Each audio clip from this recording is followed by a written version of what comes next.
Good morning. Good morning, everyone. Okay. I'm feeling a lot of optimism today. Looks like the market edged up higher last night. I'm looking at Bitcoin. Look at that. It's almost hitting 75,000. So let's look at the Russell 2000. The Russell 2000 creeped higher. The S&P 500 creeped higher. These are good things. Look at how low the VIX is. Okay. The VIX is the fear indicator, right? I'm going to do a video on how that's calculated also, but I believe that's calculated only during actual regular market session hours. I think it's estimated during the pre-market. But however, look at that big drop in the VIX. So I think we're starting off on the right foot today. Let's be optimistic, all right? BTBD is popping up already. Let's see what that is. BTBD. It has news. News is good. I love that. Announces its merger partner, Aero Velocity, has entered into strategic partnership. Okay, so the price is between $1 and $10. Let's look at the float. The float is 3.45 million. Nice. That meets my under 20 million goal.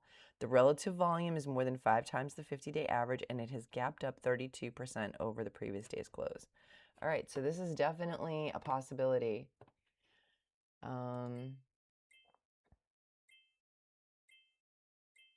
You know, the total volume is pretty low, but it looks like it's moving at quite a clip.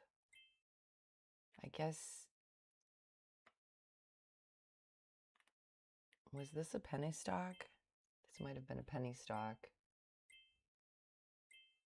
because it is priced in the thousandths here. But let's take a look. All right, it's driving up. It had a bit of a micro pullback. It's driving up. I know things are looking up, but I'm not taking any crazy risks today. I'm only looking for bull flag pullbacks, and if I see a really obvious micro pullback, I'm going to take it because that is my goal for the week, to work on my micro pullbacks. But let me get my 10-second chart on here. So let's see. Let's put this on the 10-second chart, BTBD. Okay. I want to see what's going on in the 10-second chart as far as the micro pullbacks go. Let's see, 10 seconds. Okay.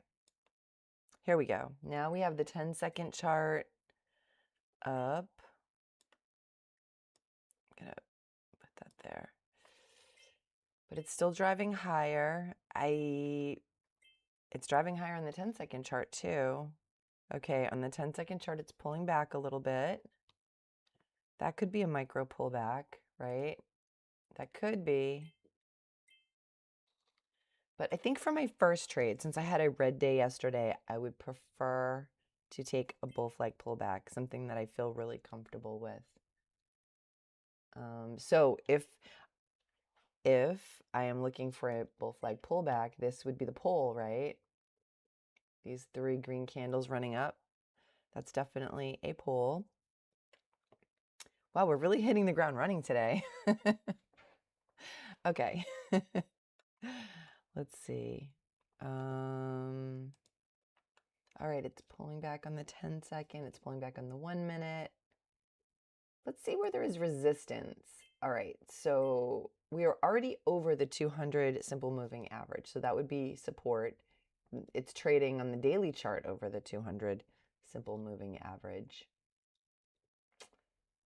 So let's see. We are 251. So there's a window back to 251, and it looks like it kind of, the high right here is 269. Is that the high? Yep, there's a window. I'm looking for windows. There's a window here in September to not 456. Okay, so now it's dropping below VWAP. So I'm going to hold off.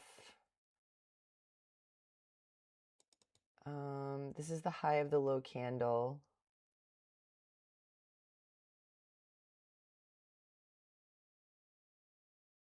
I'm really not a fan when it drops below VWAP. I don't like that. So its merger partner has entered into strategic partnership with AC Future to develop advanced mobile drone launch technologies for the U.S. military. I love military news. All right, it's popping up. Now it's above VWAP, but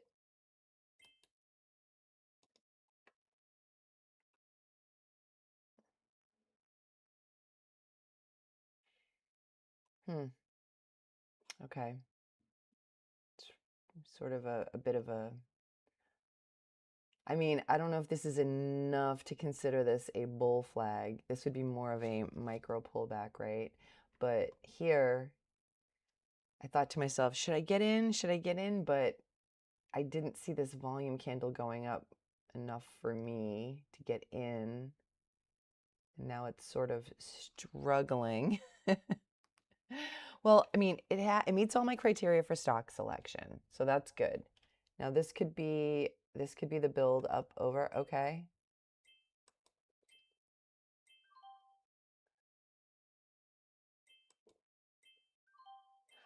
All right, I took it. I decided to try to get 10, 20 cents a share. Played it maybe a little too close to my vest, so I only got about 8 cents a share. But the reason I jumped in is because it was above VWAP. I did see the volume moving up. And I didn't want to wait too long. Yesterday, my biggest problem was that I waited too long for volume confirmation, and I got in at the top of the move. So I'm happy today that I sort of corrected that problem. I did give myself a chance to look for some confirmation, but I didn't wait too long. And I also didn't get greedy. I mean, ideally, I want 10 to 20 cents a share, but today I just want to be green, to be honest. I don't know if anyone was on my live stream yesterday or watched my recap. It was a bummer. So I just wanted to get green. Okay, it looks like it's pulling back again. And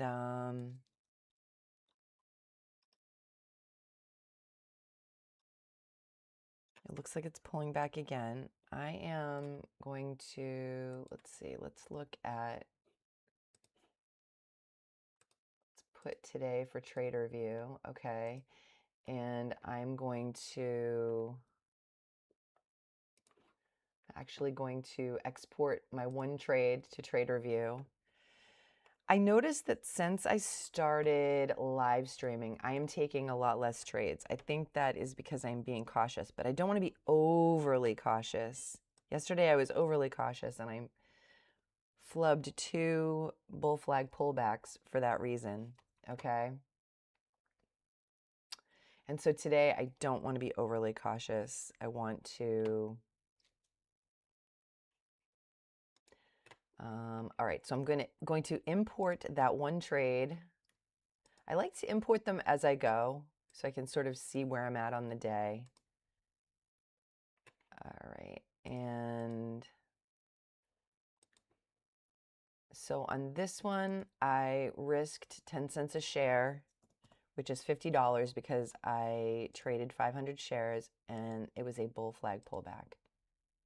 All right, so you can see that my P&L was 8.84 times the risk that I was willing to take on this stock. Okay, now to me it looks choppy. And it's below VWAP. So at this point, good morning, HG. Good morning. So to me, this one looks a little choppy now. And it's below VWAP, so I'm going to hold off and see what else happens. But I did think this was great news. I love military news, defense news. That's my favorite. Well, besides biotech, I love biotech news because I feel like it's a real thing, right? Although this is future looking news, right? It's saying they're announcing something that will happen in the future. I do feel like news is stronger if it is announcing something that has just happened, like breaking news. But hey, I'm super excited to be green, but now I can't let that lead to overconfidence, right? I just have to keep looking for opportunities. But this one is no longer in my sights because it's below VWAP. It could curl back up because right here you can see it's pulling back on the 5-minute chart. Okay. So this here, this whole move is a pullback on the 5-minute chart. Let's see what else is on my top gainer scanner. I really don't see anything in my price range other than BTBD, which is now kind of curling down. And I will wait until it breaks above VWAP, which it looks like it might be trying to do right now. But AVNS is way above my price range, but it looks like it went up a lot overnight. I'm just kind of curious. Oh, because they're being acquired. Okay. So yeah, when I've seen that pattern, that candlestick pattern, when they're being acquired, it just kind of jumps to that level. Maybe it announced like it's going to be acquired at a certain number of shares, and I've noticed it just jumps to that level and stays there. So that's not something I would trade. But TVTX, again, way out of my price range, TVTX, but I'm just kind of curious what is up with it, right? I'm curious. Let's see. They won an FDA approval. Okay, that's good. So it just flew up on the 7 a.m. news. Wow, look at that. Look at that jump. It just gapped right up. Okay, but low volume. But again, way out of my price range. So I'm just looking around because BTBD has dropped off of my radar. I'm still watching it, but look at this. The MACD is now red. It's below VWAP. So I would stay away from that. But, oh, I'm super excited to have had at least one green trade today. Yay! But I'm not going to let it go to my head because it doesn't make up for, I don't think I'm not in the green for the week yet. It doesn't make up for yesterday's losses, and I'm not green for the month. So I still need to be cautious and look for opportunities. But I am optimistic with the, I think if Bitcoin breaks this level here, 76, think things are going to, think that would be a good sign to me. That would be a really good sign to me because, yeah, so I feel like our indicators are all looking good. The news is optimistic. Like I checked it earlier. How is the stock market? Last night, it just seemed like things,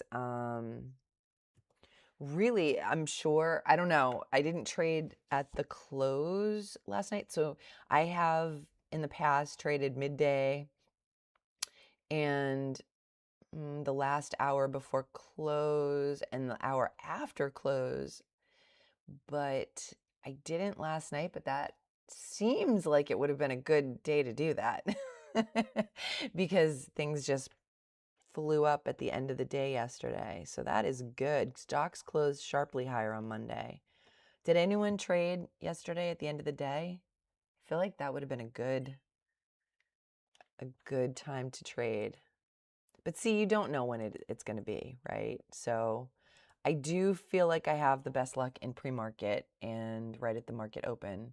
But I love trading the first hour after the market closes, because sometimes news comes out at 4 o'clock and there's less volume, but I like it. I don't know. I like pre-market better than the market open now too, but market open just feels like a bar brawl with like 80 people involved. It's just chaos. So I do kind of like the pre-market and after hours a little bit better, the aftermarket. So okay, so it looks like BTBD is kind of hovering here below VWAP. I guess it could try to break VWAP, but the MACD is red, so I would want to see the MACD turn green, and I would want to see it break solidly above VWAP with like a candle closing above VWAP to confirm that for me to get back in. And I would want another bull flag pullback. If I see a micro pullback, good morning, Yasser. I would, if I see another if I see a micro pullback and it looks good, I'm jumping in. That is my goal for the week, but it's been really hard to work on because I was trading it a lot, but now I'm not seeing it as much. I don't know if the opportunities aren't there or if because I am being more strict about it, I am disqualifying some trades that I otherwise would have traded. This might go in my mid-week recap on Substack, because I'm actually starting to feel a little anxious because I haven't taken a micro pullback yet, and I'm going to write my article on Substack after I trade Wednesday, and I'm not sure how to report on a goal that I haven't worked on at all. I guess that in and of itself is something to report, right? But so I am optimistic today because, well, I'm optimistic every day because I feel like even when I take a red trade, as long as I'm learning, I'm moving the needle forward. Okay, now, absolutely, I need to make money, but secondary to that, of course, the ultimate goal is make money. That's the number one goal, right? And the only way to do that is to be green more than your red, and, you know, for your wins to be higher than your losses. However, if I am losing with every red trade, they're going to get smaller, they're going to get further apart. And when the market really heats up, and not just for like an afternoon, but really heats up for an extended number of days, I think we're going to do good. Yes, I got a trade on BTBD back here.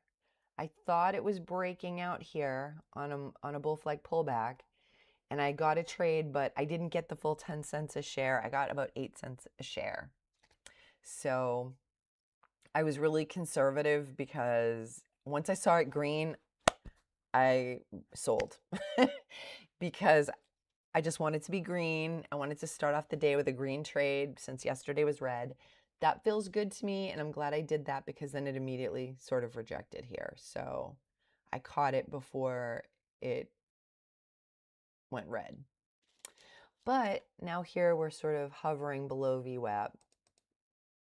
So this pullback is pretty far. It's about 50% of this initial move, but it hasn't quite tapped the 9 EMA on the red minute chart. So I'm not completely writing off BTBD.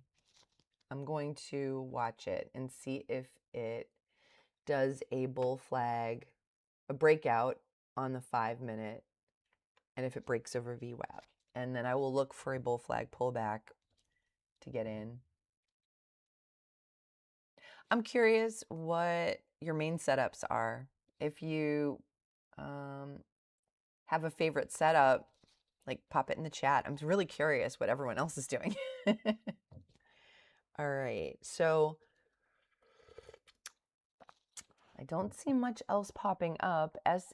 SNYR, but it looks like the news is not super fresh. And of course, it's below SNYR. NYR. And then the price is under $1. And look at, yeah, that's not really something I'm interested in. So AVNS, let's take that off. We were just looking for funsies. And SNYR, let's take that off. TVTX, again, way above my price range, but I was just curious. RMSG, that was on my scanner when I sat down, but nothing seems to be really happening. I think BTBD is trying to make a break for VWAP. That was a nasty rejection. I know. That's why I'm being really conservative. I was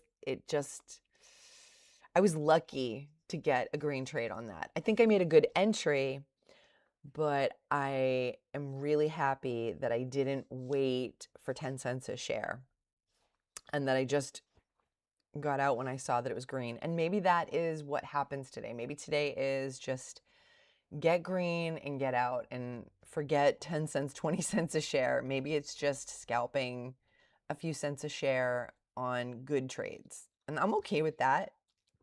I'm okay with that. Yeah, I mean, look at that. It was bad. Look at that. And I agree. This candle makes me not trust it. Yeah. Because if it did it once, is it going to do it again, right? But this is the only game in town right now, so I'm watching it. My mother used to say, any port in a storm. So I think that applies here. Now on the 5-minute, yeah, but that you're right. This was a nasty rejection. I was lucky to get out when I did. I think the entry was good, but the exit was just a Hail Mary maybe. So here it looks like it's trying to break out on the 5-minute chart. Let's see. Let's look at the 10-minute chart. Okay, on the 10-minute chart, what do we see? Yep. Same thing on the 10 minutes, pulling back. Oh, ooh, okay. So it's really not breaking out. It looked like it might break out, and then it rejected. So, yep. I think I was lucky to get that trade. Like I said, I do think the entry was good. I think the entry was good. Let's see if the chart comes up yet, because sometimes it takes a while for the chart to show. See, it hasn't quite added all the data yet. So I can't really see it on the trader view chart. But yeah, it takes a while for all the data to catch up.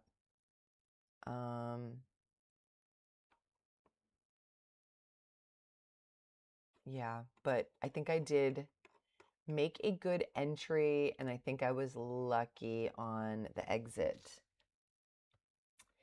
Yeah, okay. Yep.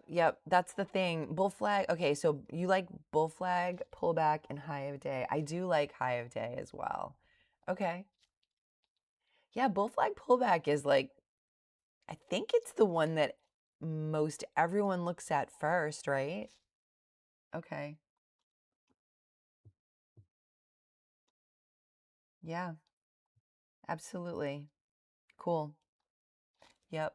So bull flag pullback is definitely my bread and butter. I was trying to make micro pullbacks my theme of the week because I took a lot of micro pullback setups over the last month, but I had very mixed results. So I wanted to work on it, but I haven't seen any good micro pullback setups. So maybe that was a terrible goal for the week. We'll find out, I guess. It's only Tuesday.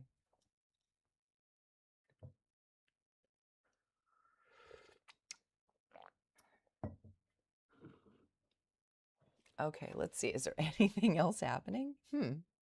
Wow. You know, I think it's interesting because even though the market is up, small caps don't seem to be, it's not reflected in small caps. I'm looking at my top gainers. And don't see anything over $1. This TVTX is still working. Hoth, that's under $1, but I'm just kind of curious because I really feel like even if you're not actively watching a stock, it really helps to look at what's going on in the market and what other stocks are trading, even if they don't fit my criteria for stock selection. Just watching the charts is a learning opportunity. Sorry, I got to bed a little bit late. Okay, so HOTH, again, penny stock.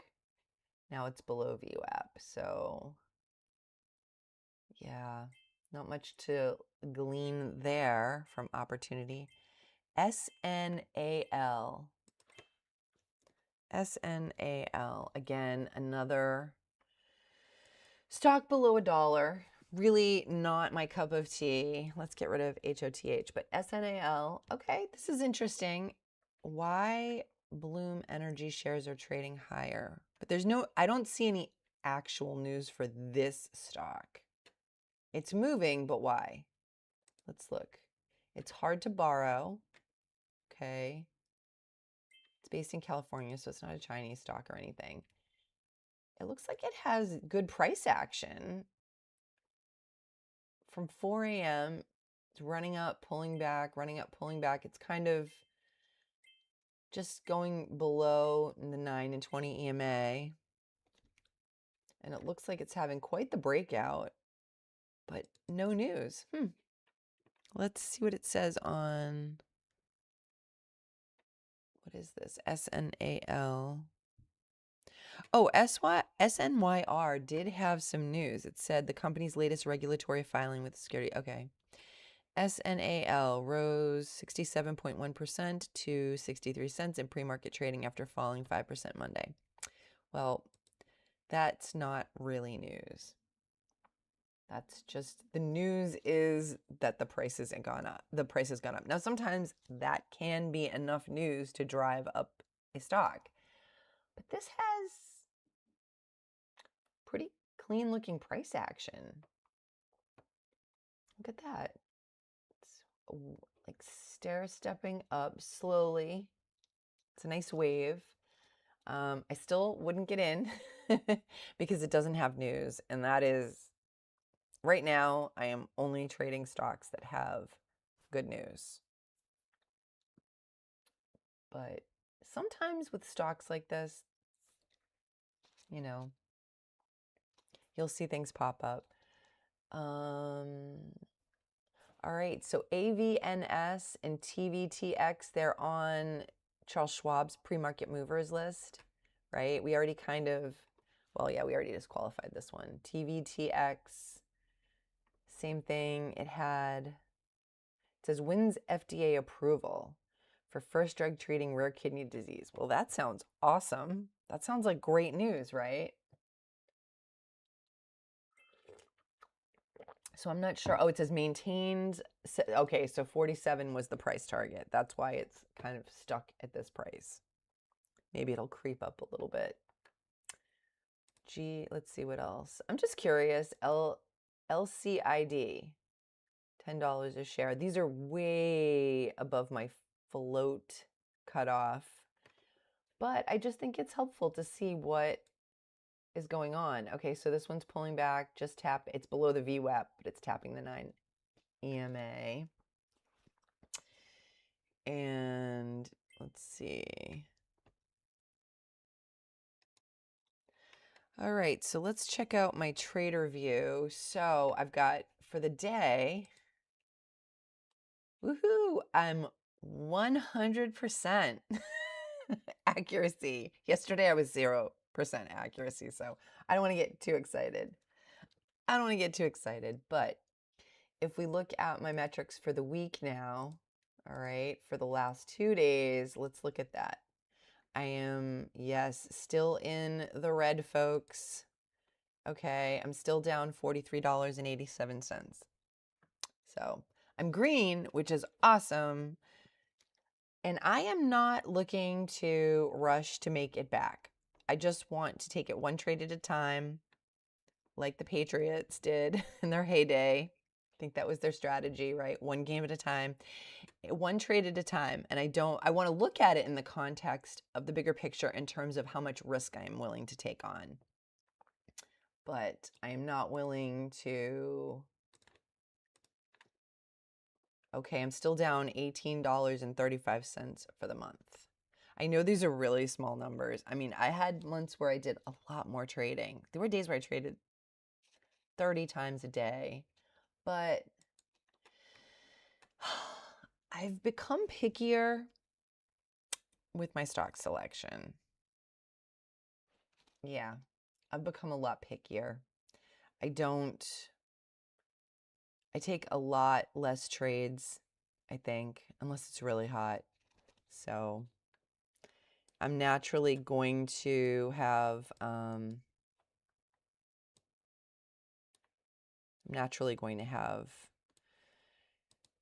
less, I'm not naturally going to take less trades, okay, because I'm focusing more on quality.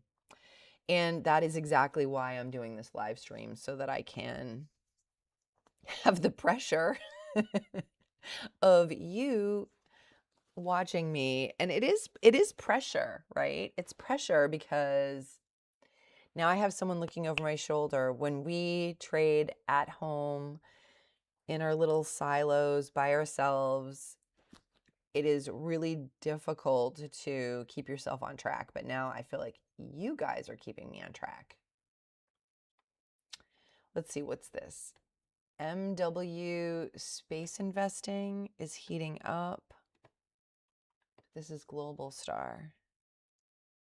As SpaceX rockets toward a record-breaking IPO. Okay, so that's an interesting piece of news. Okay. But as far as our small caps, it is really crickets here today. Let's see what else. EQ. EQ is in our price range. Well, my price range.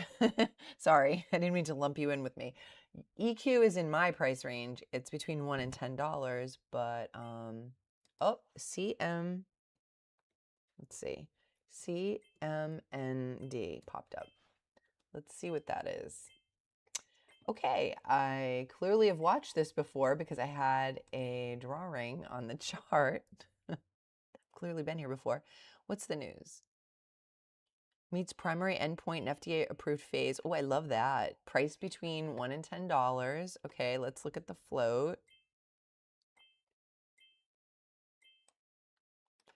The float is 1.8 million, the relative volume, the gap.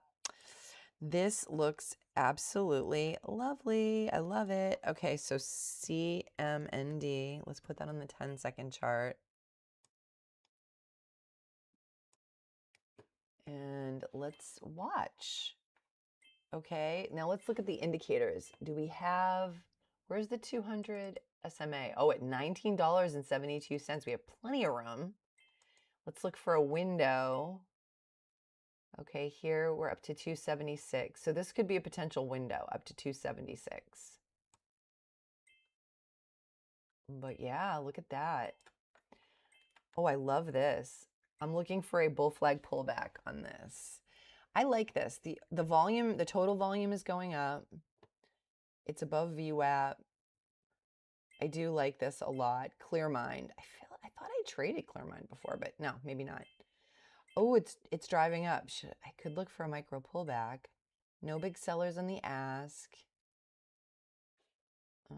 But now I'm not loving the topping tail. Okay, now it looks like it's pulling back.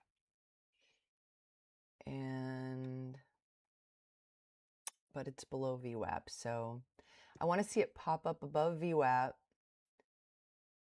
And now if I trade this as a micro pullback, it's pulling back on the 10-second chart. Okay. We're about halfway through the candle. Looks like it's popping up on the 10-second chart a little bit. Okay, it's popping up on the 10-second chart. We are, no, it's, nope. Okay, there's definitely indecision there. Definitely indecision. Okay. So maybe this is not a micro pullback, but an actual bull flag pullback. But this meets all my criteria for stock selection.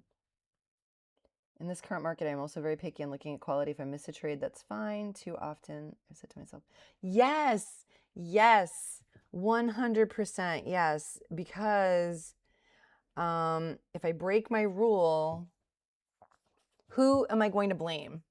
The market or me? Me, right? So breaking my rule is my fault. What the market does is the market's fault. But breaking my rule is my fault. So we're pulling back, but now we're below VWAP, which I don't love. Okay, so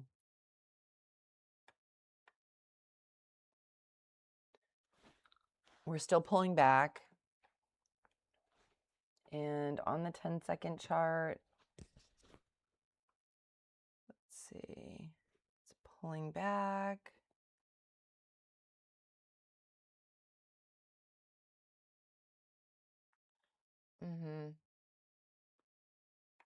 Okay. Yes. So it is pulling back. It looks like a bull flag, but it's below VWAP, and I don't like that. I want to see it break out over VWAP. But this would be the top of the low candle, 209. I feel like this has a lot of potential. And on the daily chart, it's climbing up. So with good news, I think it would be reasonable to think that this is going to drive higher today. However, I want to see confirmation on all of that. So on the 10-second chart, it's kind of consolidating sideways. I don't know if you guys can see the 10-second chart. I made it maybe too small, but I wanted you to be able to see my active trader window. I'll try to fix that. Okay, it looks like it might be breaking out, but it's still below VWAP. And look at this volume bar, it's still low. So VWAP might end up being a point of resistance. Man, I hate when I love the news and I'm like, but the market doesn't seem to love the news.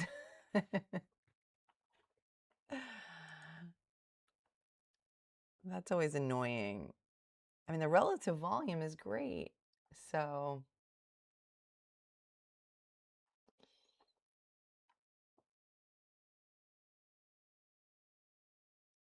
I mean, to me, this is great news. Also, now this is the $2 mark, right?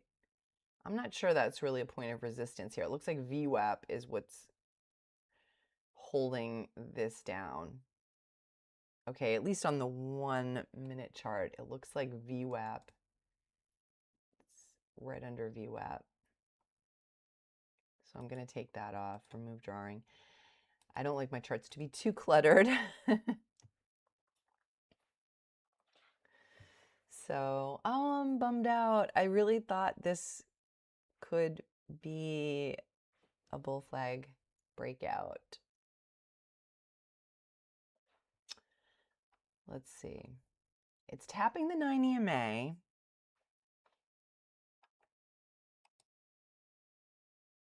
So these stocks that just pop up on the 5-minute and then fade off, you see that so much. And that's why it's important to watch the charts, because watch a lot of charts, even when something's not popping up that meets your criteria, right? Because it just helps train our eyes. I mean, once I started sitting down consistently, I want to say it was about November. I had already been trading with real money since July. No, CMND, don't. I had been trading with real money since July, but I was mostly trading at the market open. So I'd probably trade from 9:30 to 10:30. And about November, I made the decision to go all in on learning day trading. Like I said, I've been day trading since last year. About February I started, but I used paper money at first. In July I started with real money. And about November I decided I'm going all in. And I started sitting here for at least 7 to 11 every day. And I was also hopping on midday and at market close. Just trying to get a sense of what worked best for me. And I still hop on sometimes midday and market close, but mostly I trade in the morning. And since the market's been slow, I've been closing up shop at 10. I'll live stream until 10, but I was for a while trading 7 to 11 and sometimes 11:30 if I had something really good going on, but lately it's been slow, like really slow. Of course, I'm kicking myself for not hopping on last night. I feel like there might have been opportunities last night. However, just because the overall market's doing well doesn't mean that we will have opportunities for small caps. So BTBD is still in the dumps. Look at that. MACD is red. It just kept going down. It looks like it might be attempting a break of VWAP, but the MACD is still red. If it attempts a break of VWAP and the MACD is green, I might look for that because I have traded that a couple of times. Because I do think that it has decent news. CMND is making a move. Okay, let's see. Am I missing anything with CMND? Nope, the float is 1.48 million. The relative volume is 773 times its 50-day average. It's gapped up more than 46%. 46%. So it looks like it's trying. It hit the 20 EMA on the 1-minute chart, which can signal a pullback on the 5-minute chart. So here, looks like it's trying to recover, but I won't take a trade unless the MACD is green and it has gone above VWAP, which is right at the $2 mark. So that is what I'm looking for. And the level 2 isn't very, like 182, 183. Someone down here is saying 196. Maybe they got in too high and they're looking to recover or break even, but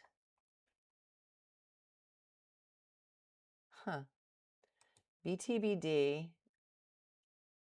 I think BTBD might try to go for recovery. However, this could just be another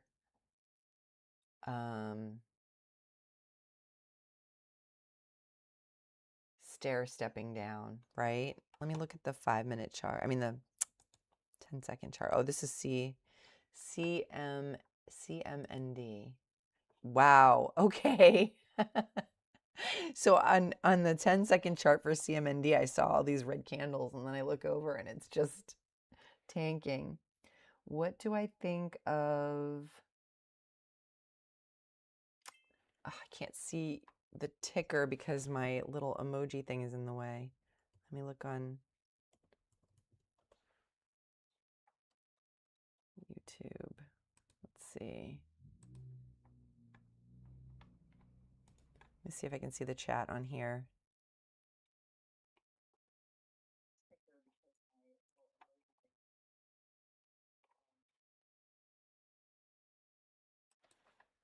What ticker? Can you put that ticker in the chat again so I can see it? I have a little emoji thing that's in the way. FD, FD, what are the other two letters?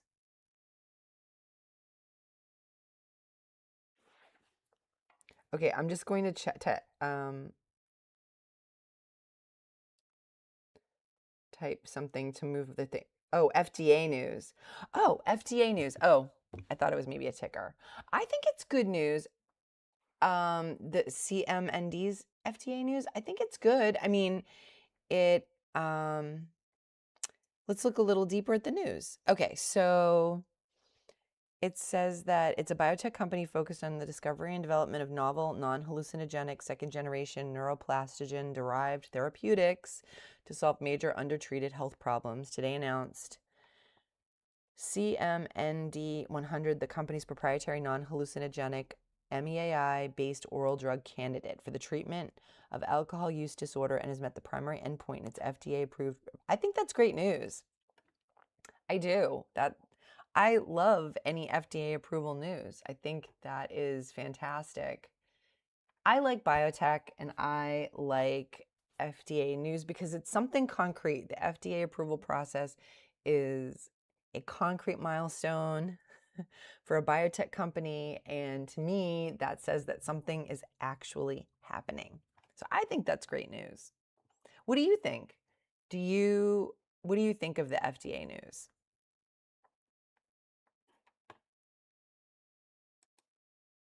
Okay, so CMND just let me down. I loved the news, but I guess the market didn't agree with me. It made a round trip, and it is actually below its price. So yeah, the rug was pulled right out from under us. I really thought that had potential. I thought that was good news. Is this people shorting the stock? Maybe. I know a little bit about shorting. I took Warrior Trading's classes. I took Ross Cameron's beginner class, and I want to say 3/4 of the way through the advanced class. And I did take this section on shorting. I reviewed it a couple of times, but I would never short stock. I feel like unlimited risk is too much for me, but I think it's helpful to understand how shorts work, because I think it does help. Good morning, James. I think it does help to kind of understand the overall market price action, because I look at this and I wonder, are these shorts selling? And then maybe some people panic selling on top of that. So BTBD, look, I feel like BTBD is trying to make a comeback possibly because MACD is green. So let's put that on the 10-second chart. BTBD. All right, let's put that on the 10-second chart. BNBX. BNBX. Let's get SNAL. Look at that. Nice price action on that. It's just, I don't trade stocks under $1. Okay, BNBX, same thing, under $1, but this is choppier price action on the 1 minute. On the 5 minute, it looks pretty smooth, but on the 1 minute, that's really choppy. So I'm going to get rid of that. But SNAL, if you're somebody that will trade stocks under $1, this has very nice price action. The MACD just turned red, but for a while it was just kind of tapping the 9 EMA, tapping the 9 EMA. This looks like one that you could scalp a few trades, but I mean, here you could have got, I mean, if that's your thing. But BTBD, maybe making a break of VWAP, I don't know. The MACD is green, that's good, but on the 10-second chart, we're coming down again.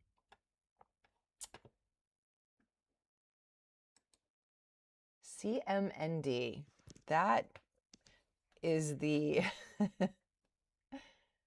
that's the stock that went bad today, huh?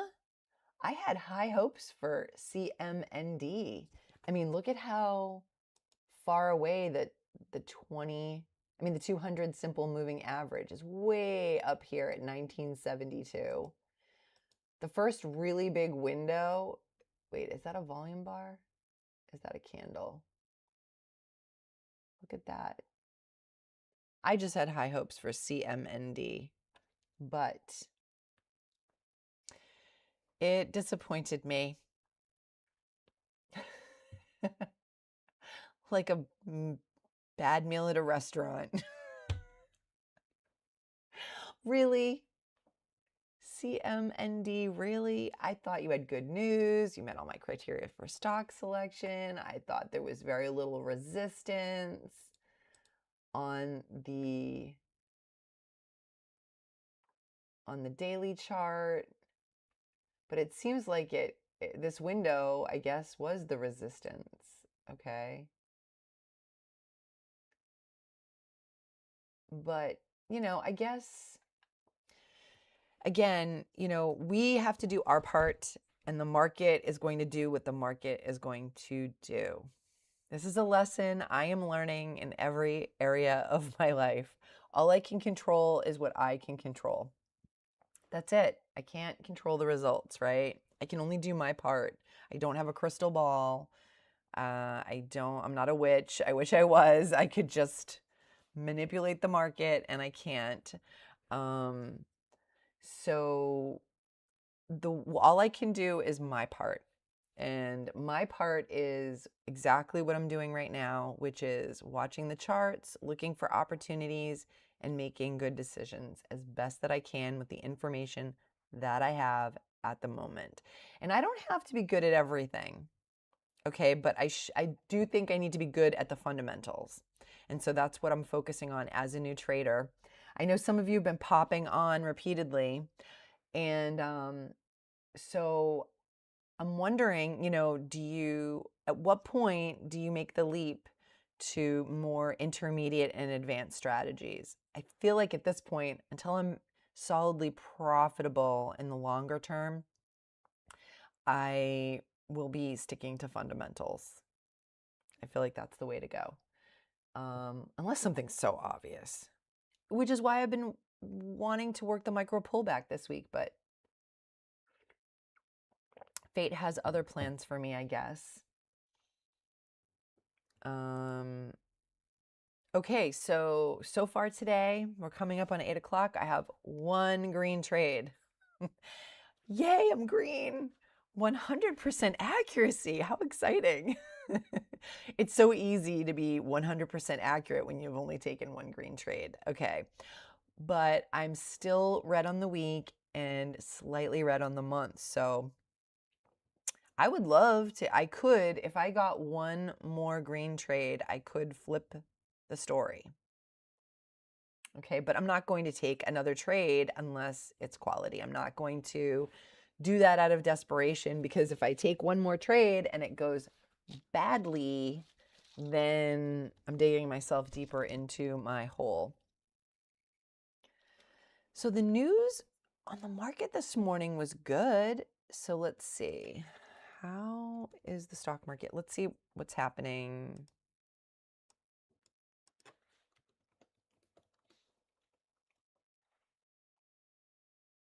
Stock futures are pointing to a higher open, right? Optimism builds around a potential U.S.-Iran peace talks, with NASDAQ futures pointing towards a 10th consecutive day of gains. This is good. This is good. Markets are responding positively. Okay. So we have potential in terms of the overall market. It's just the individual stocks are not popping up. Let's see. SANA. What is that?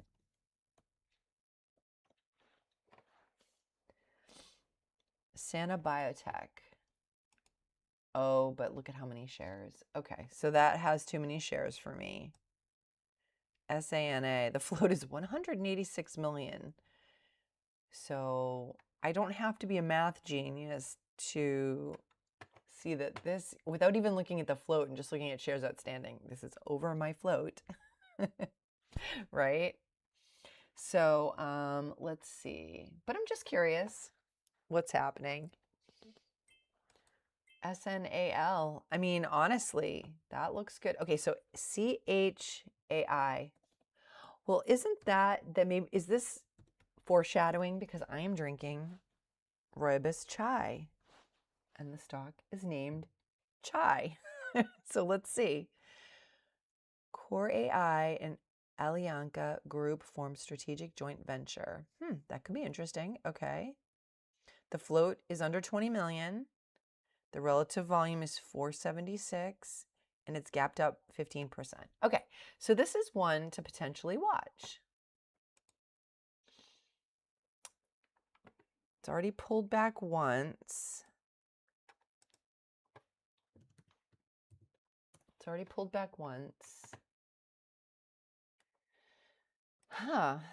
So it has good news. Let's see, where's the 200? Where is the 200 simple moving average? Must be way, way, way up there. Okay, so we have a window back up to $2.12. All right, so we have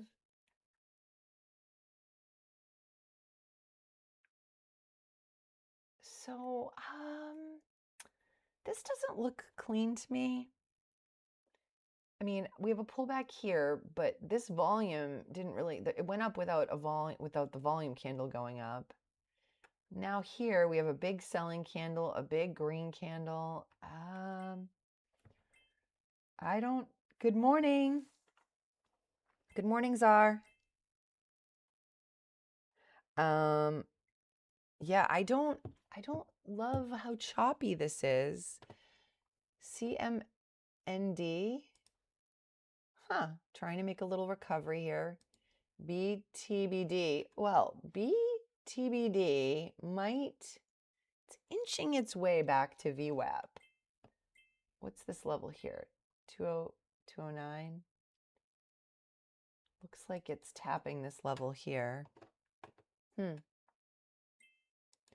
I'm going to get rid of SNAL. I'm going to get rid of SANA because that's not really a consideration. CHAI, it says that this shares outstanding are 19 million, but the float is only, according to Warrior Trading Scanners, the float's only 4.78 million. So now it's climbing. All right, but I don't know. In here it was real choppy. It's above VWAP.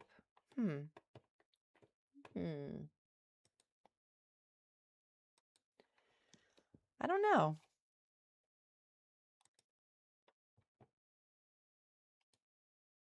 Let's see on the 10-second. Oh, a big red candle. Okay, so maybe this is not something I'm going to consider. It's just that the price action is really choppy. I mean, now SNAL, it's under $1, and I may be the dummy today, but because I thought this looked like good, clean price action. Okay, it was like tapping the 9 EMA. You have the volume bars sort of mirroring the price action. I felt like if I were going to trade this, I felt like I had opportunities here.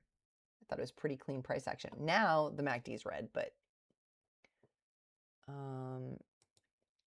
AVNS, we already discussed that one. Okay, so CHAI, wow, just not a lot of opportunities going on. We're coming up to 8 a.m. We might get news, breaking news at 8 a.m. Could push something along. I think it's so nice to see the same people on the chat. I feel like we have a little group going, maybe, which is kind of nice. Yeah, I think we have a kind of a little group of our own starting. Okay, so CHAI, I thought because I'm drinking rooibos chai, I gave up caffeine a couple of months ago, but I thought because I was drinking chai, but see, this is why you can't rely on woo-woo. What did I say, right? You have to do your part, and then you can't like hope and pray and do some woo-woo magic over the market and think it's going to work. You have to actually do your part, do the work. So here we have a sharp decline. Yes, the volume candles are pulling back as the volume declines, but this does not look good to me. I mean, the news looks like it could have been good, but and I thought we had a window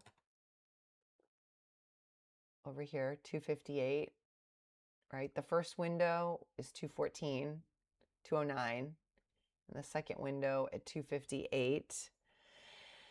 How much do you guys look at windows on the daily chart in terms of potential points of resistance? I'm curious.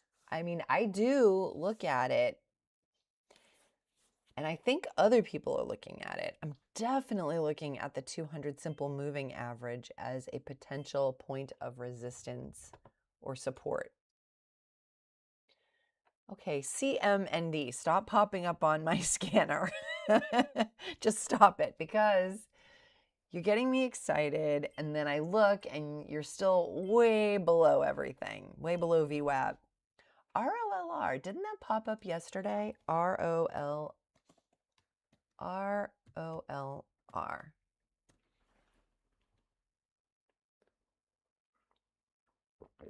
Let's see, ROLR. Didn't you pop up yesterday? Well, we don't have news. I like the price, $6. The float is 5 million. The relative volume is 26 times the 50-day average, and the gap is 17. But we don't have news. I'm looking on Thinkorswim. I don't see news on Thinkorswim. I think this popped up yesterday on my scanner at one point. Oh, look, I traded it way back when, in January. That's why it sounds familiar to me. I traded it in January. Curious how I did on it. Look at this. It was having a real run up. Okay. I was trading it way up here. So, it does sound familiar to me. MNTS. Let's take a look at MNTS.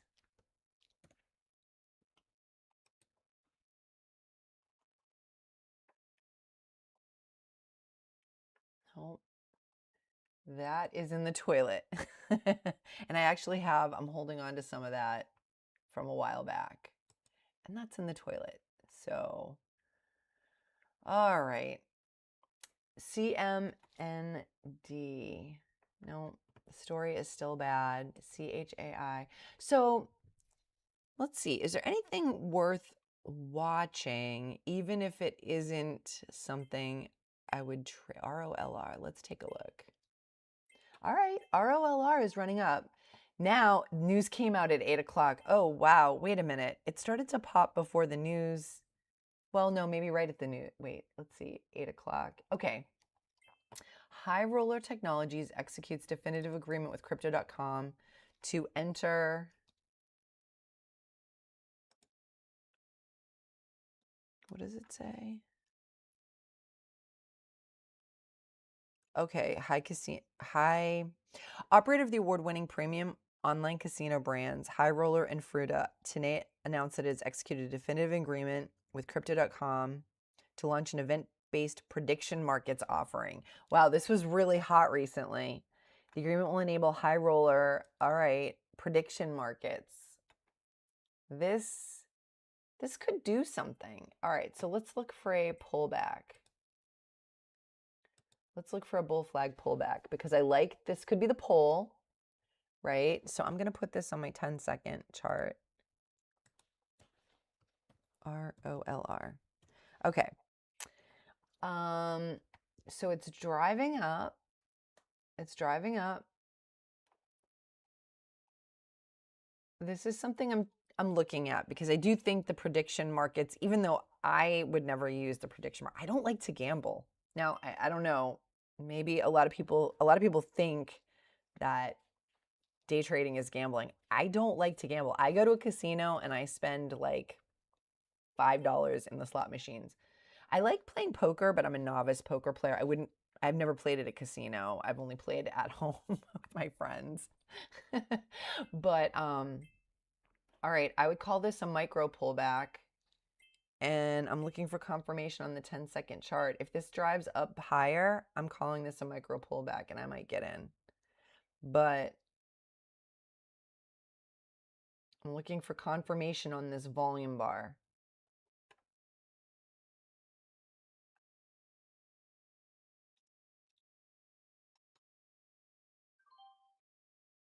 Oh, it already hit my stop. Oh, that stunk. It rejected right away. Oh, bummer. Bummer, bummer, bummer. Boy, am I glad I hit my, oh my goodness, I'm so glad I hit my stop. Guys, I'm so glad I hit my stop. Oh my God. And that is what the stop is for. That is what your stop is for. Okay, so I am going to be looking at this one so closely on the replay later for my recap, but also because this is the only micro pullback I've traded this week, and that was supposed to be my goal. And I think I screwed up on the 10-second chart. So I'm going to have to look at exactly how this played out. But I am so glad I got out on my stop.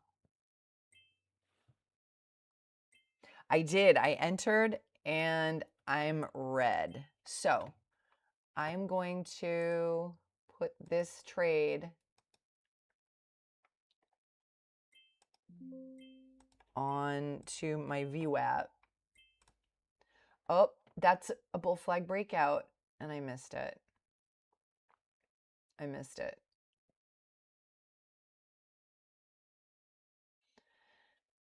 Yep, I missed it. I'm going to have to wait for so let's see. This is a, I think this is a pull. Oh, I think this is a micro pullback again. Inside. I'm looking. I'm looking for confirmation on the 10-second chart. Okay. I'm looking on the 10-second chart, but no, it's rejecting. Okay, so I'm looking for either a bull flag pullback or a micro pullback.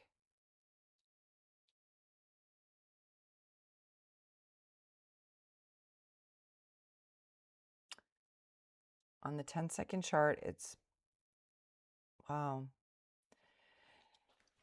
So one of my goals this week was to work on my micro pullbacks using the 10-second chart, but I'm finding it a lot more difficult than I expected it to be.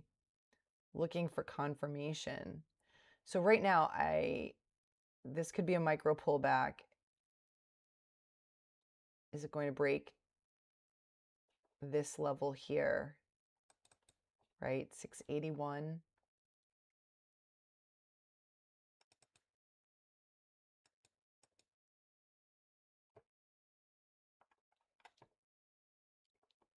So the volume is decreasing, right? The volume is decreasing.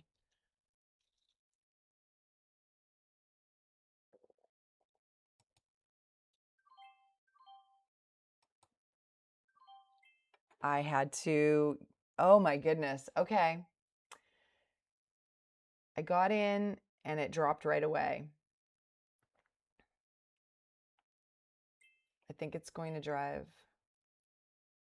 Did I set my stop too tight? Did I?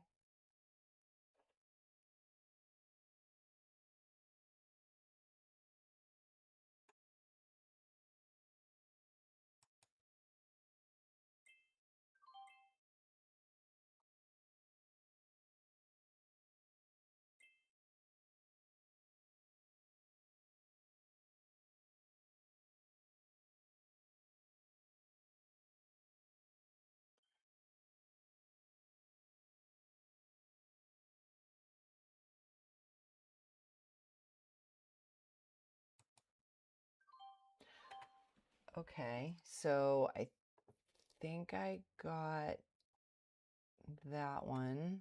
All right, I'm going to wait for another pullback. So it is. It's extended off the 9 EMA now. It is. It is. I'm going to wait for another pullback now.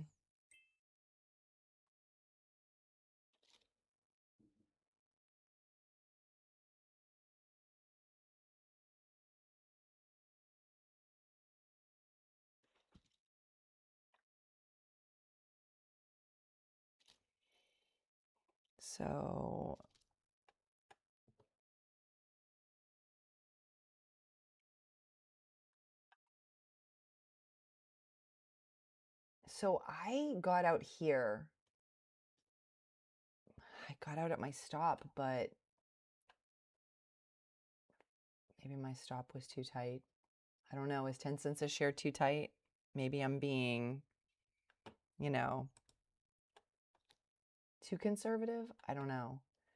No, this looks like a potential micro pullback or the beginning of another bull flag. Okay, so this looks like a bull flag pullback. I would love to see this tap the 9 EMA. Oh, it's driving. This is a micro pullback, but not even, because look, it's a red candle, but it's candle over candle.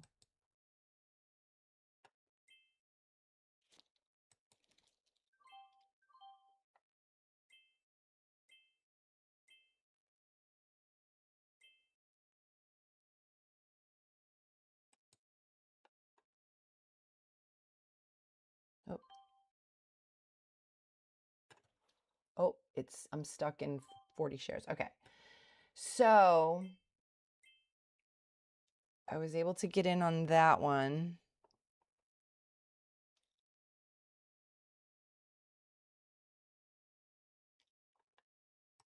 Here, let me just check something really quick.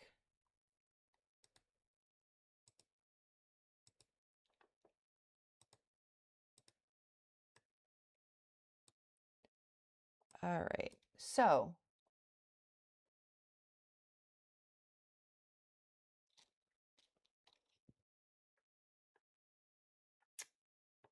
let me get rid of these lines. Well, that's all happening very quickly. All right, so I am actually green on this one. I'm not going to tempt fate too much. I'm going to look for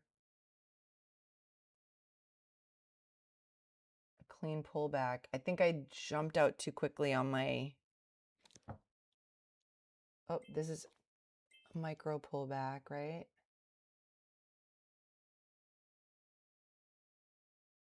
I'm going to wait for a bull flag, though. I'm going to wait for a bull flag and see if I can get...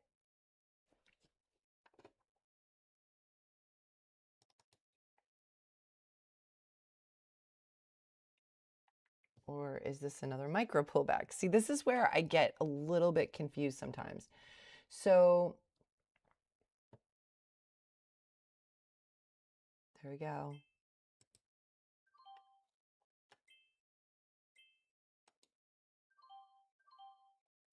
Okay.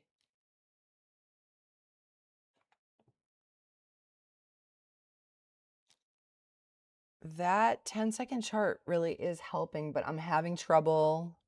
I'm having trouble, honestly, looking at, because of where I have my 10-second chart. I have to move it.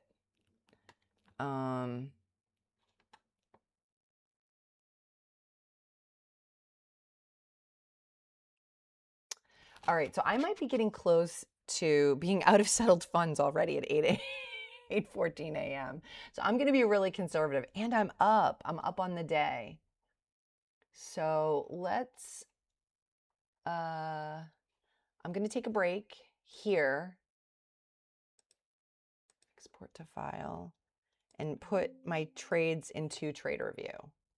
Okay, I'm going to settle a little bit. That was a little flurry of trading. Sometimes when I do that, I get overexcited. Okay, so I'm just going to calm down a little because I think there's another breakout here. But I'm going to reduce my share size, okay? Because I'm green on the day. I don't want to wreck the progress that I've made. Okay. So I'm going to reduce my share size. I'm getting close to being out of settled funds, and I want to protect my green day. This is where I have in the past gotten way too excited and then ended up in a situation where I am, you know, where my trades are in the toilet. Okay, so import trades. Let's click to upload. Okay, so let me put today. Let's look at just today.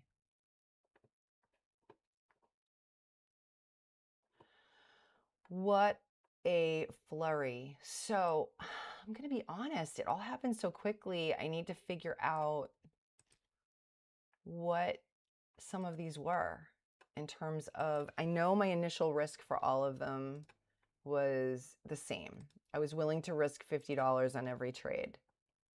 Okay. So I can definitely put that in, but the fact that I was just kind of trading so quickly, that always makes me a little nervous. I do think some of them were both, I would call micro pullbacks, and some I would call bull flags, or maybe they were all micro pullbacks. So, but I did use the 10-second chart. I tried to use the 10-second chart. So I'm going to have to go back and take a look at these and make sure I understand what this, the fact that I'm a little unclear as to what my setups are, honestly, I think is a bit of a red flag. All right, I've got a bull flag pullback here. And this is where I've been caught before, because trying to figure out what my setup is in the moment when it's all happening so quickly.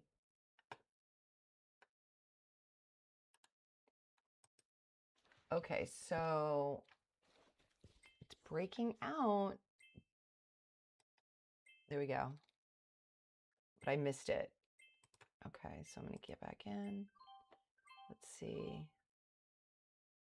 Oh, it hit $10, so I had to get out. Okay, so that one was red. It's flying higher. I don't.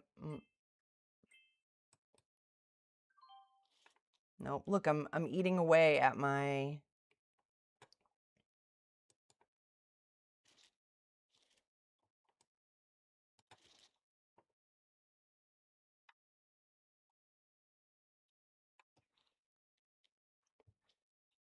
Those were micro pullbacks for sure. It's pulling back on the 10-second. It's pulling back. It's breaking out on the 10-second. Oh, I guess I'm out of settled funds. Okay, so that's it. I'm out for the day. Oh, there it goes. There it goes. Let's see.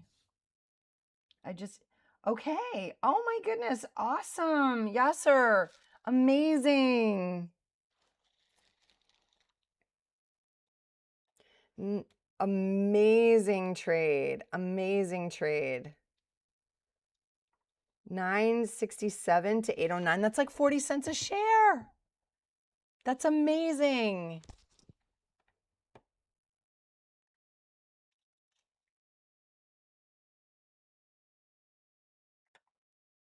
All right, guys, it's 8:19. I'm going to take a 5-minute break and I will be back very shortly.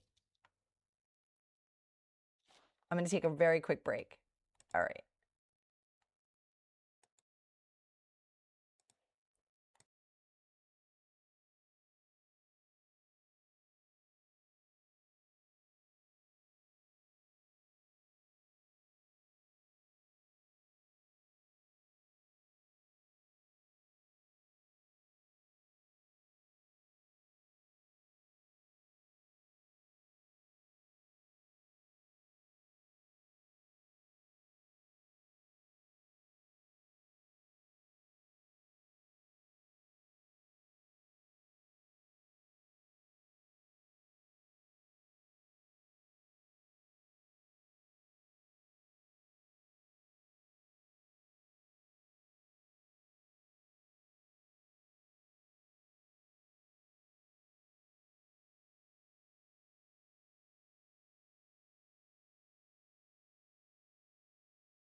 All right, I'm back.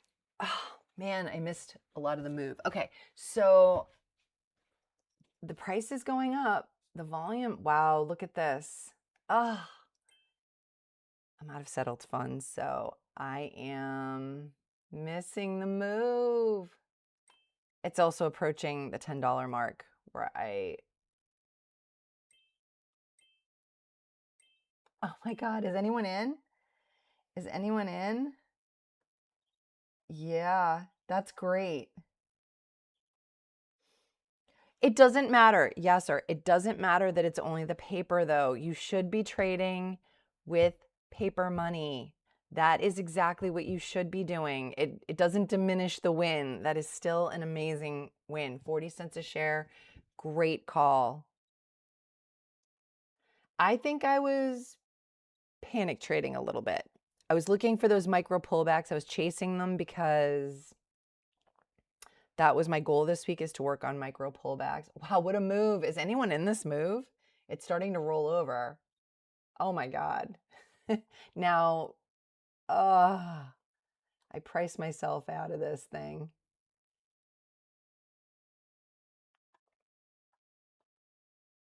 What a move. Okay, so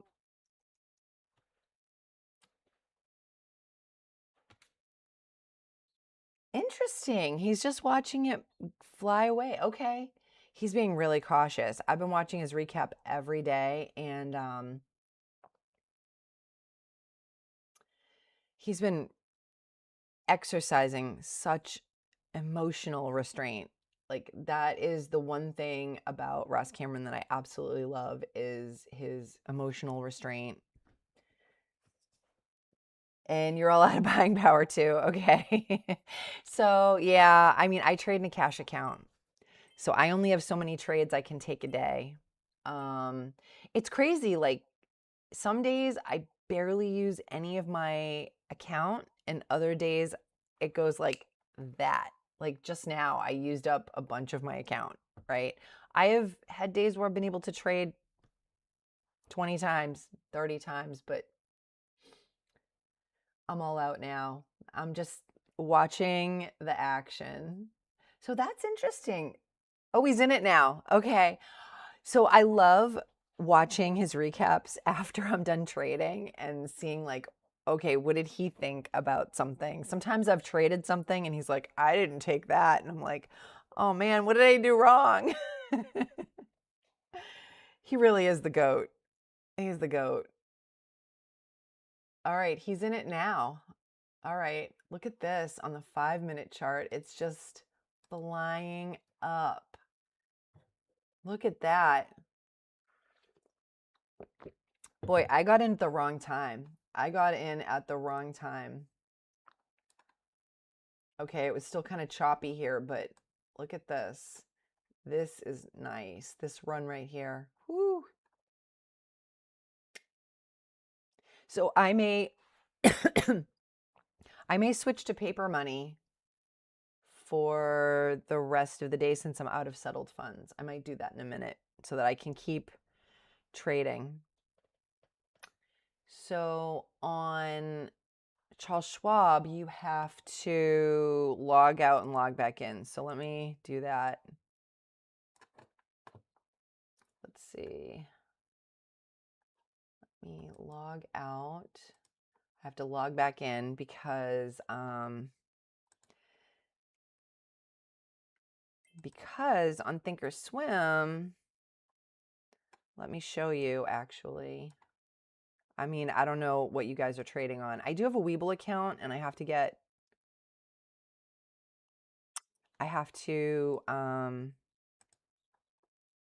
okay, so here on Thinkorswim,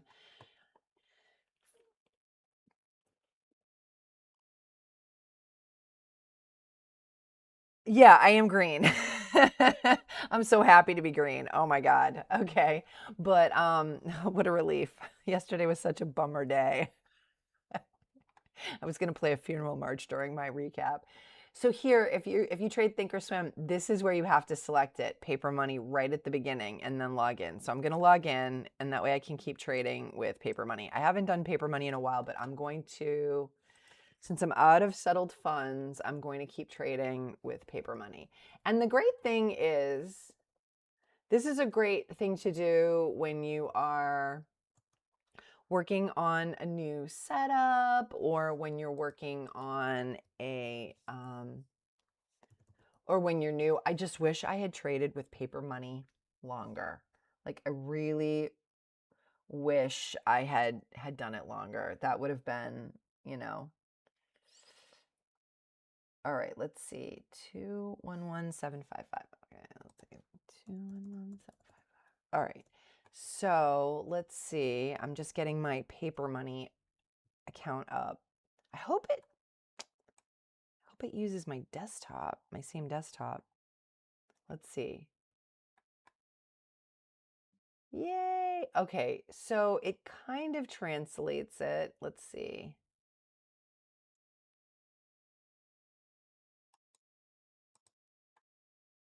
So I don't, let me see how to there's a way to reset it. Let me see. Reset paper money on Thinkorswim. Okay, monitor tab. Let's go to monitor tab. Oh, that's good. Okay, so monitor tab. Okay, so we'll say 30,000. That sounds good. All right, so ROLR. I'm going to catch up to you guys. ROLR. And, let's see, yellow, yellow, yellow.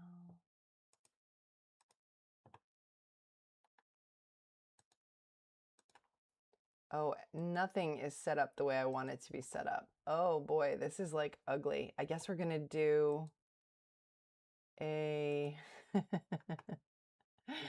I guess this is going to be like a mini how to set up your paper money account. Okay. So I'm just linking all the windows here. I don't know why I like yellow so much, but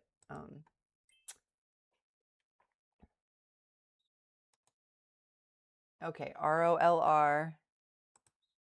It's taking me a minute here, guys, to get.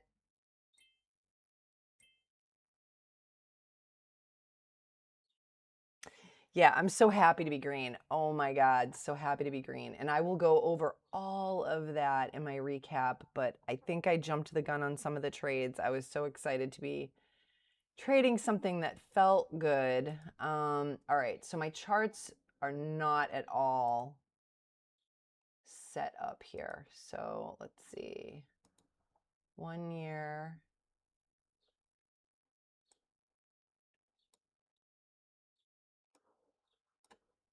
And 5 minute. Okay, and 1 minute. Okay, so yeah, none of my indicators are right. It's all a big mess. I'm gonna have to fix my indicators and everything, but at least I've got it up and running. All right, so this is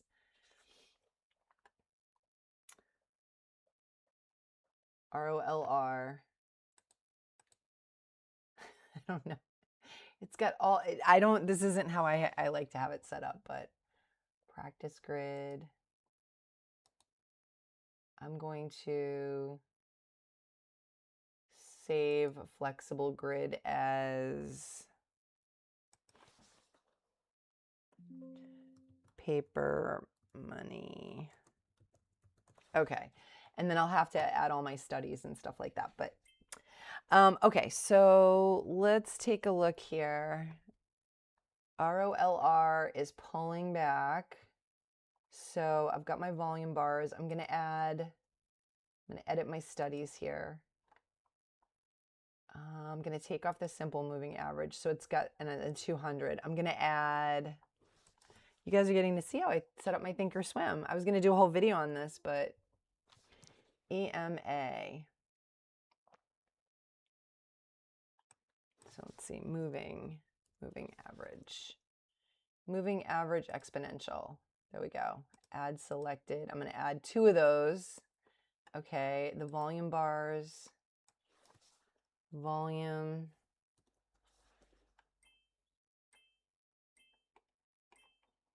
No, I need the MACD. MACD. What's popping up? ROLR. DTST. DTST.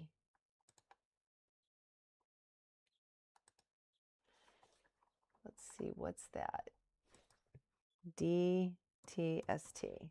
It is $5.56, which is in my price range. The float is 4.21 million. The relative volume is more than 5 times, and it's gapped up. Let's look at the news. Ooh, okay. It completes a divestiture and returns money to shareholders. Well, that sounds good. That sounds good. And it looks like it's pulling back on the 1 minute. I've got my MACD up. I've got my volume bars. Let's get my studies up on the 1 minute. I also got to put the VWAP on here. Let's see, VWAP. Yep, VWAP, add selected. All right, and my, oh, okay, LASE. I think I've traded that before too. LASE. Oh, it's so disorienting because I don't have everything set up properly. It's been a while since I logged in. So the last time I logged into my paper money, I think I set everything up, but I didn't save it properly. So once you set up your layout in Thinkorswim, you can save it. But all the colors are off. I just want to get at least the 1 minute where I want it. Okay, so we have the 9 EMA. I'm going to keep that light blue. Okay, and then this one, we're going to make the 20 EMA. Okay, I'm going to make this one dark blue. Okay, and then my VWAP, I'm going to make yellow because I like when my VWAP is yellow. But I feel like upper band, I feel like I've screwed up. Oh, right, I don't want the upper band or the lower band, so is that right? It's been a while since I set this up. I'm gonna have to do a video on this because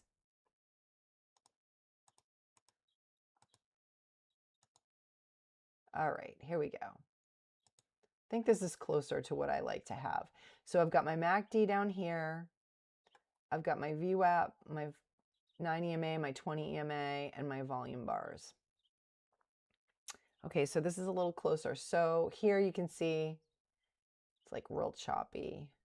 This big red candle, I don't like that. DTST pulling back on the 1 minute chart. I will get my 5 minute chart set up in a second.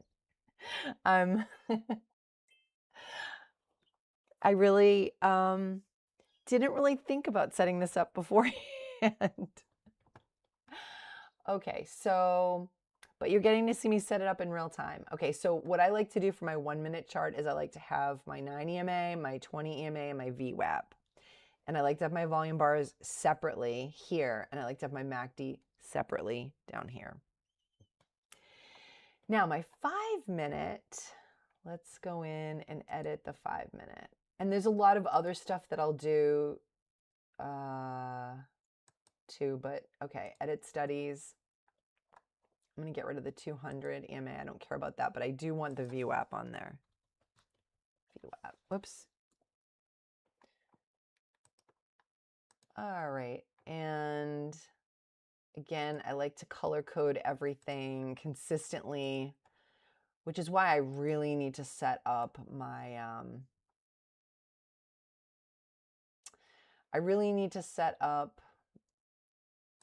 my Weeble the way I like it, because That's definitely important to me that I have everything consistent visually across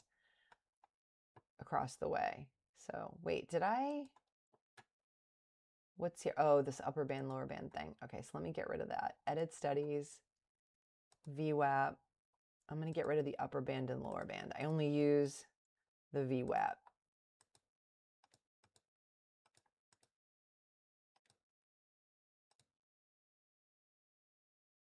And this one, I don't like the color. I want the color to be the same. I love color coding. Can you tell? So what I'm going to do before I sign off today is I'm going to make sure that I save these. So when you go to edit studies, here it says save set as. I'm actually going to put it here, 5 minute. Okay. And okay. And then here on the 1 minute, I'm going to save that one, edit studies. I thought that it would translate to my paper money, but I guess you have to set them up separately. Okay, because I have it all set up on my real money account. Let's see, ROLR. Oh, wow. ROLR. Look at that. The MACD is negative. So of course, I'm not going to get in. I am going to treat this just like it's real money. Okay. I am not taking any crazy. The only time I'm taking crazy risks if I'm trying a new setup. I'm going to try things, but I'm still going to treat it like it's real money. Okay. And now my daily chart, let's edit that one. Edit studies. I don't keep any of this on here. That's the exponential moving average. I don't use any of this. I'm going to use the simple moving average. Simple. I like the simple moving average. So let me change this to 200 and let me give it a color that I like, which is purple. Save set as daily. Okay, so because now that I'm live streaming every day, if I'm out of settled funds, I would prefer, I'll just log out and log back in with paper money and just keep working. Okay. And there are days that, now that I'm thinking about it, there are days where maybe I'm not on my A game. Like maybe I didn't get enough sleep, or I don't know, maybe I'm feeling sick. Maybe I'll just trade with paper money for you guys. But, okay. Speaking of live streaming, I am traveling starting on Sunday, and I will be trading on my trip. I'll be gone for about a week, a little over a week, and I have traded on all my trips since I started trading, but I haven't live streamed yet. So I'm going to try to live stream. I will be in Prague 6 hours ahead. So it's going to be a bit of an adventure. And there will be 1 or 2 days where I won't be able to trade. And I have content already filmed for that, but we will see if I can live stream. I'm going to try. I might have to live stream in the airport, and I have to figure out. Let me Google that. Is it legal to live stream in an airport? Can I live stream through TSA or at all in an airport? It's usually not allowed to film in any part of the secure area of an airport. Okay. But then that's on Reddit from 4 years ago. But Gemini says it's generally legal to live stream in public areas of an airport in the US, but it is heavily restricted by security protocols and airline policies. While you can film in terminal areas, you cannot interfere with TSA screenings, film security monitors, or block passenger flow. Port Authority airports have recently moved to restrict filming. So they don't prohibit filming. Okay, so I'm not going to be trading while going through security, okay? But I may have to live stream in a lounge, or if I can't get into the lounge, somewhere else in the airport. Okay, so ROLR. Oh, I'm so curious. I can't wait to watch Ross Cameron's recap today.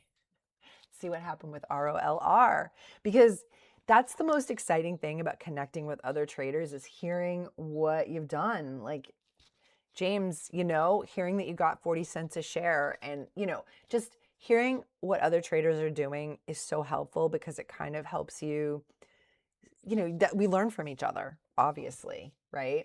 Okay, so I've got my charts pretty set up. I don't know, it doesn't look exactly the way I would normally have it. I feel like I have a few things that are off here, but let me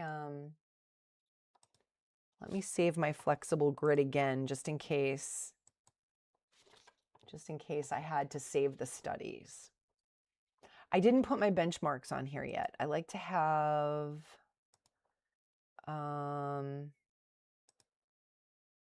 create watch list. I'm going to call it benchmarks. Okay, now I don't even know if, and I don't have my watch list set up the way I like it with my columns, because on with real money, I have my watch lists saved the way I like it. So I'm going to have to change that too. Got a lot of little things to set up here for paper money, but this is good. I'm going to keep working on it while we keep an eye on ROLR. Okay. Yeah, this prediction market thing, I don't know, does anybody else use prediction markets? I'm not a gambler, but I do. I'm a very novice poker player. Very, very novice. But I feel like poker is different. I read Annie Duke's books at Warrior Trading's recommendation. I read 2 of her books. And I think one's called Life in Bets and one's called Quit. She was a female poker player, professional poker player, which is unusual. But her brother is also a professional poker player. And she talks a lot in her book about divorcing the decision from the result. And that has been so helpful in my trading, because this is what I'm suspecting about my trading ROLR earlier. I was green. I got a great result. That's what I want. I'm in it to make money. So ultimately, that is the #1 goal. Okay, I don't know if any of you went through business school in the 2000s. I graduated. I got my MBA. I'm 55, so I got my MBA way back in 2002. But a book that was really hot at the time was called The Goal. I don't know if any of you read this book. Let me see. The Goal. And essentially, The Goal, okay, by Eliyahu Goldratt. And it was an allegory, okay? It's a book that introduces a concept called the theory of constraints, and it's an allegory about a guy who has to improve the process at a factory. Anyway, to make a long story short, in the end, what you realize is that everything comes back to the goal. Every single thing you're doing comes back to the goal, which for a business is to make money. And we're here to make money, right? So that is the goal. The goal is to be green, of course, overall. However, my instincts are telling me that maybe I didn't make good decisions on our ROLR earlier. I was green. I got the result I wanted, but I'm not convinced that I made good decisions. And I might have, so I'm going to go back and look at those trades. I will watch my replay later, and I'm going to analyze those trades, and I will put that all in my recap, because that could be the story today. How I think I should really focus on, did I make good decisions or not? Super happy about being green, though. I'm not going to lie. I think that puts me, I might have forgot to add the last 2 trades. Let me see. Yeah, so I don't have all my trades in there, and I'm logged into the paper money right now, but we'll check it out in the recap later. Okay, so ROLR is now pulling back on the 5-minute chart. It is still above VWAP, okay, but it looks like it's going to tap the 9 EMA on the 5-minute chart. We still have a 10-second chart going. Let me check that. Can you see that? I still have a 10-second chart going. Okay. So what do we have going on right now? LASE. That looks, I don't like these big red candles, so I'm staying away from that. That makes me nervous. The price action is below VWAP anyway, and now the MACD is red. So I am going to take LASE off my list. DTST, it did pop up, but it just kind of never really made a move back up above VWAP. So I am going to pull that off my list. I do, however, think that ROLR, the MACD is red, but I wouldn't be surprised if it curled back up. Oh, look at this. Okay. Yep, it's starting to curl back up maybe. I wouldn't be surprised if this did curl back up. And I am going to keep an eye on it because this might be a pullback, a bull flag pullback on the 5-minute. This would be the, oh, wait a minute. I don't have my drawing tool set up. Okay. Oh, it doesn't extend. Let's see, remove drawing, remove drawing, drawings. Let's see. This is the high of the low candle. Extend to the left. There we go. This is the high of the low candle. How did I get it to put the little price thingy on there? Edit properties. Here we go. Left extension on, right extension on, style, width, endpoint, value, begin point, show name on the left. There we go. No, I don't want to show the name. So let's go back. Edit properties. Do not show. Price, show price on the left. That's what I want. Okay, so I like it when I have my price level line and it extends all the way across and it has the price here.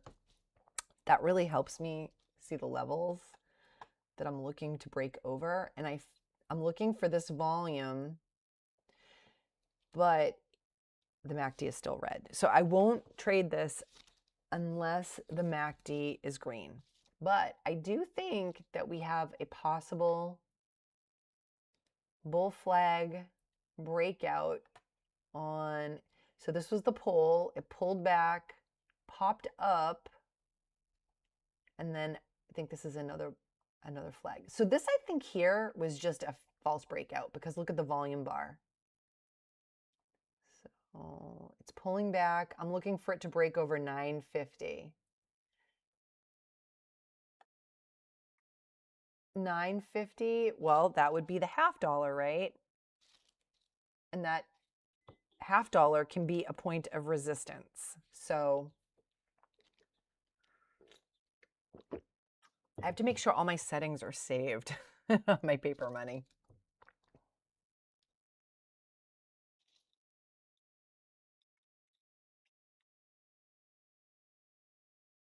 All right, but again, I would not take this trade because MACD is red and I'm not taking this trade, okay? So I think everybody on the live stream has been on at some point today, but now I am trading with paper money. I'm out of settled funds in my cash account, so I have switched to paper money. And but I'm still taking things just as seriously, okay?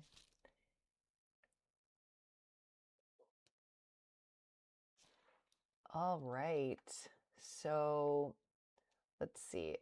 I'm sort of still setting up my level 2. Okay, look at, I hate this here. Okay, so I am going to fix this so that it's in increments that I can live with. Actually, I'll do 200, 300, 500, and 1,000, and I am not going to display the second row. Okay, so this gives me the options that I would, you know, I probably don't have it set up correctly on my cash account. You know, it's so funny when you have things set up a certain way, you just keep seeing, you stop seeing certain things. All right, so now this looks a lot more like I have it on my cash account, and I have my news here.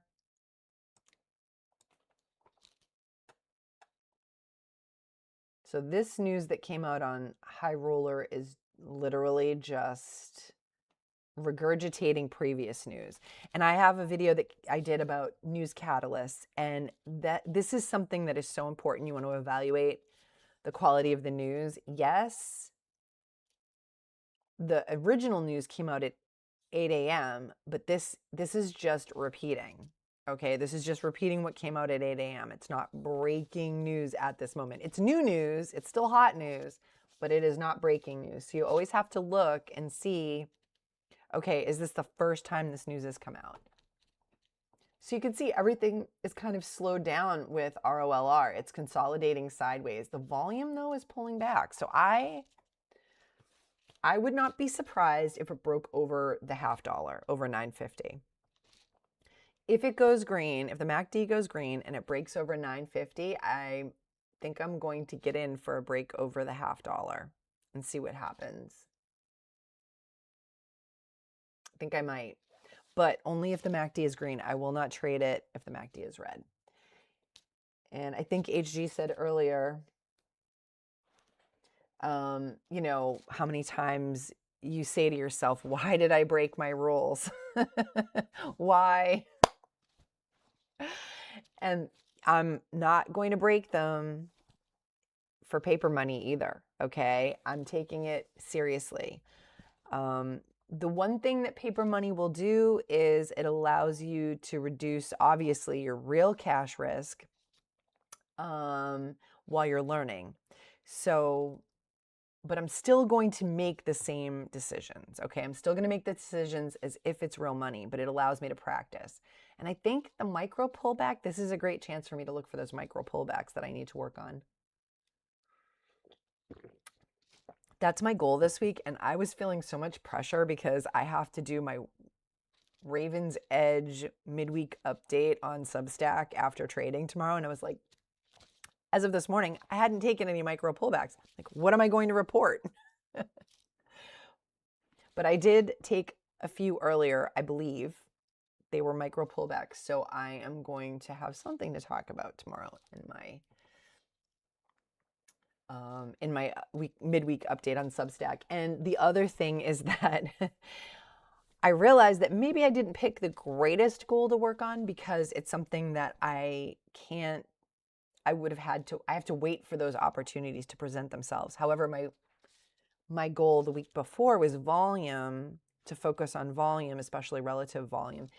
And that's an easier goal because that comes up with every trade. So I guess a setup goal is harder to work on, whereas a stock selection goal or an indicator goal is easier to work on because that's applicable to every trade. So I'm going to keep that in mind when I set my goal for next week. However, I have already committed to my goal and I'm going to roll with it. And so I set a goal on Monday. Wednesday, I update. Friday, I do a recap of how I performed on my goal the entire week and what I learned, my biggest lesson, my biggest win. I document that on Substack. Okay, so let's see. It's really hovering below that $0.50, and MACD is still red. And the volume is just kind of, here you can see it's fading off, but you can see it so much more clearly on the 5-minute chart. I mean, look at this. There's barely any volume here. So I can't see the total volume because I have to customize my watch list here. Let's see, remove. I have the symbol bid ask.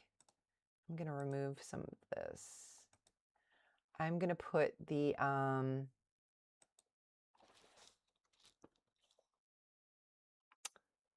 Mark percent change. I like, is that what I have? Volume and shares and maybe the market price. Okay. So I'm going to put market price.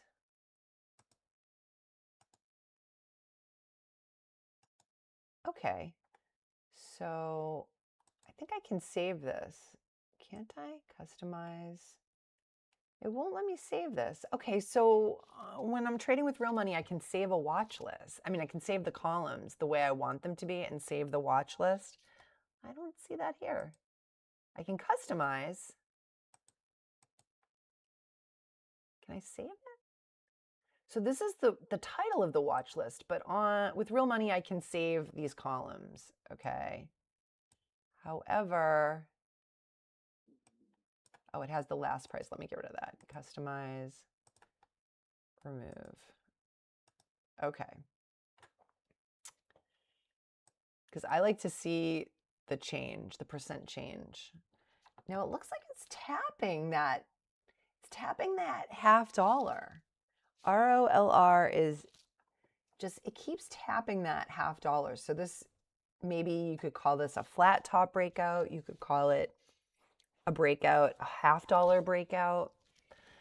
Regardless, I think there's a potential opportunity here, but my MACD is still red. So if it breaks out over the $0.50, I want to see at least one candle form above the $0.50, and I want to see the MACD green.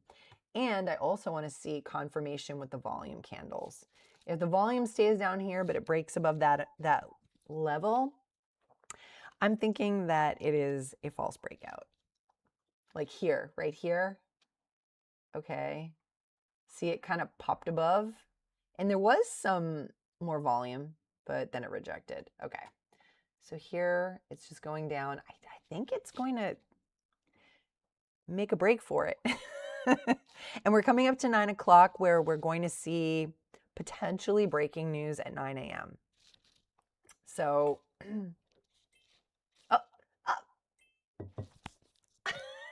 okay, it broke over the $0.50, and I do see some volume here on this candle, but it rejected.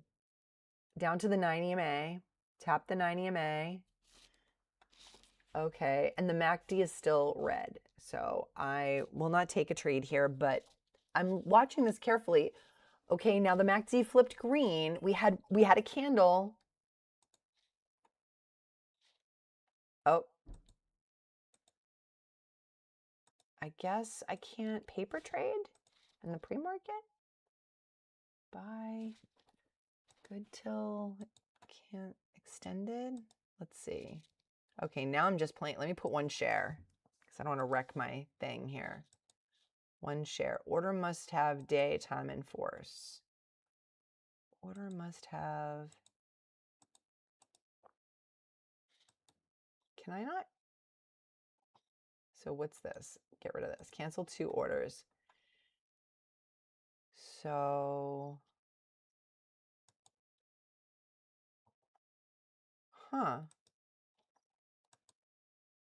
can I not trade with paper money in the pre-market? Let me check. Can I trade with paper money on Think or Swim in the pre-market? What did we do before the internet? Seriously. What did we do? Okay.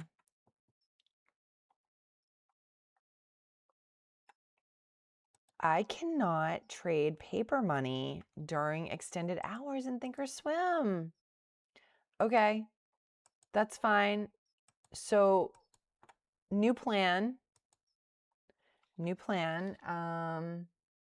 Yeah, I see that. Does anybody know? Can you do it on Webull? Because I have a Webull account.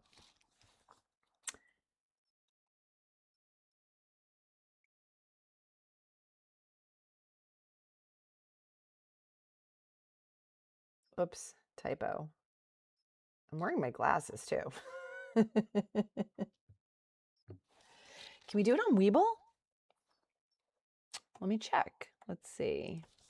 Can I trade with paper money pre-market on Webull? Yes. Okay. So, all right. Because I do have a Webull account. Okay, so I'm going to try to log into my Webull while we're watching this. Okay. I like my Thinkorswim, but Webull paper trading is excruciatingly slow. James, that's really funny. Okay, so therein lies the problem. All right, so I'm going to have to be adaptable here. So I will check out my Webull account and check out, but I don't have my Webull set up the way I want it to be. So what do you guys use for paper trading pre-market? Because when I started paper trading last year, I was only trading during the market open. I never paper traded in the pre-market. So I'm curious what you guys use for paper trading during pre-market. It's excruciatingly slow. Well, that would be a bummer. Okay, so log in. I'm trying to log into my Webull here while we do this. I think on Webull, I don't have to do it at login.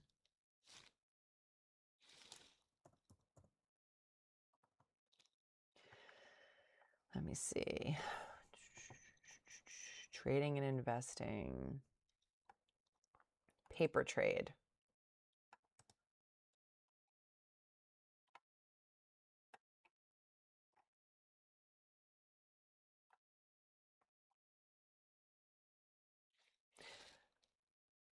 I was using Warrior Trading account, but I don't have it anymore. Yeah, so I have his scanners.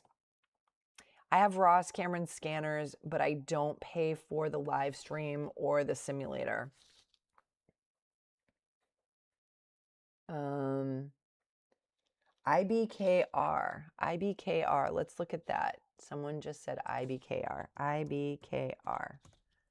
Let's take a look.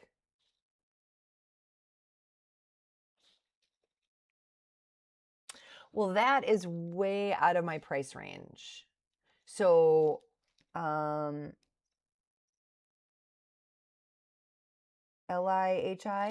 I only trade stocks that are under $20, between $1 and $20. Generally, I stick to stocks that are between $1 and $10. I don't like to go over $10, even though I've done pretty well on them, because unless I'm really, really confident, because I use up so much of my funds and I trade in a cash account. Oh, IBKR is a broker. Oh, okay. Oh, okay. So that's what you use for your paper trading, IBKR. Let's see.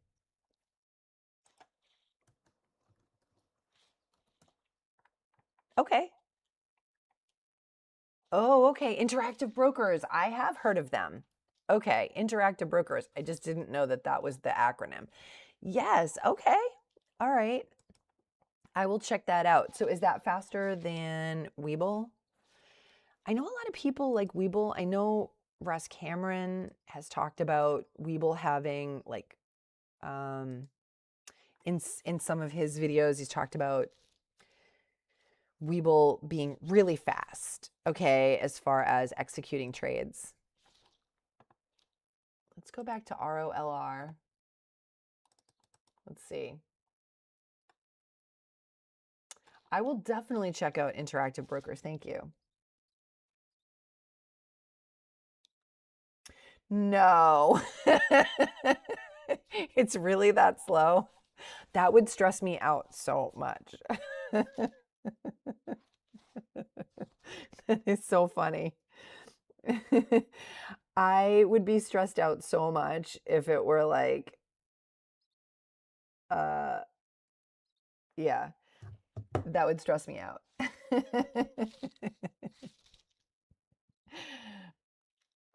Okay.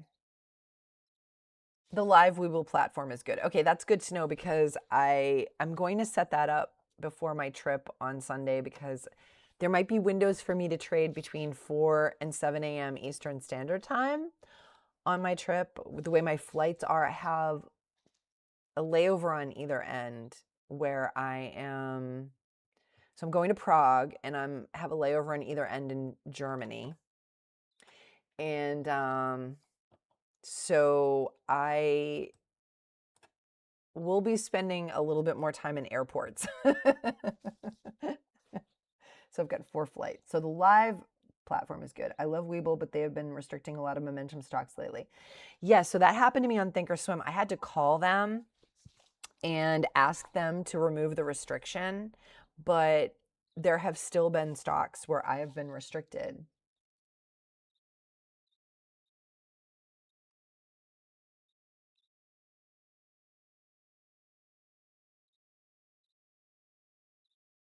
Okay, they don't offer settlement margin on their Roth, right? Because if you're going to be trading in your Roth, okay. Okay, so this is good to know. You guys are a wealth of information, and this is why it's really helpful to reach out and connect with other traders. I mean, it's such a solitary. We're like lone wolves, and but I feel like it's a very like it's an individual sport, but it's also like a team sport, right? Because you help each other out and you share information. And honestly, we're not competing against each other because the more people that are in the market trading a stock that's moving up, then the higher the momentum is. And I love that. I love that we're really honestly helping each other and not at odds. Webull is not able to remove the restrictions. Okay. Yeah, I was so bummed out. I mean, before I got Thinkorswim to remove the restrictions, I was so frustrated. I would be sitting there watching the stock of the day go up, and I'm like, why am I being penalized? I should be taking on the risk, right? I'm the trader. Why am I being penalized? We're all adults. We're not children. And so I was really frustrated by that. Okay, so that would frustrate me about Webull, but I think it's important to be adaptable. No one solution is going to be perfect, probably. So maybe it's just finding the right combination of solutions. I know Thinkorswim isn't like the most advanced platform for trading, but I'm a new trader, so I'm going to be using commission-free brokers, right? Is Interactive Brokers, they're commission-free? Let's see. But they do offer a paper trading account. Okay. So I'm going to check that out. Thanks, guys. That's great because I will be, when I'm out of settled funds, I will be trading in a paper account. And honestly, to be honest, I haven't run out of settled funds that much lately. If I'm close, I kind of just play it close to my vest, but I got all excited about ROLR. But now you can see it's consolidating sideways and the volume is just continuing to decrease. I'm curious what will happen with ROLR when the market opens in 20 minutes. I'm very curious. And then I will be able to trade with paper money on Thinkorswim, and I will work on checking out Interactive Brokers and getting my Webull up and running for my trip. Have you guys traded on vacation before? I have on all my vacations this year. I've traded, and I've had good results with internet and hotels. So hopefully, knock on wood, Prague is the same. I haven't live streamed anywhere other than this, my desk, the last 2 weeks. And starting to live stream at the age of 55 is hilarious, honestly. I mean, my kids, up until recently, my kids didn't even trust me with the remote to the television in the TV room. So now I'm live streaming. And my son's a gamer, and I was like, why are you not live streaming? He's very good too.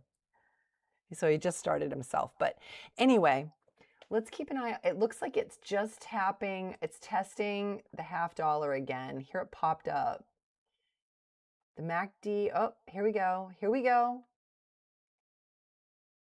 Is it really going to hold over the $0.50?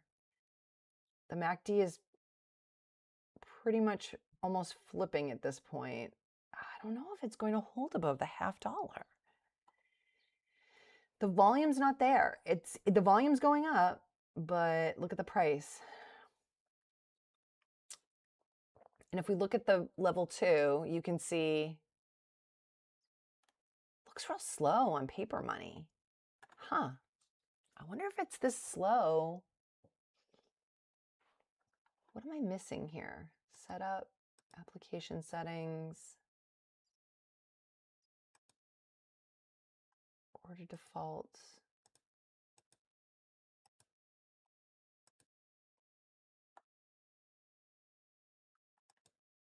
Look and feel, display, calculations. It feels really slow. Moderate, max delay, 3 seconds, real time, no delay. That's what I wanted. Real time, no delay. All right, let's see. Okay, that's a little bit better.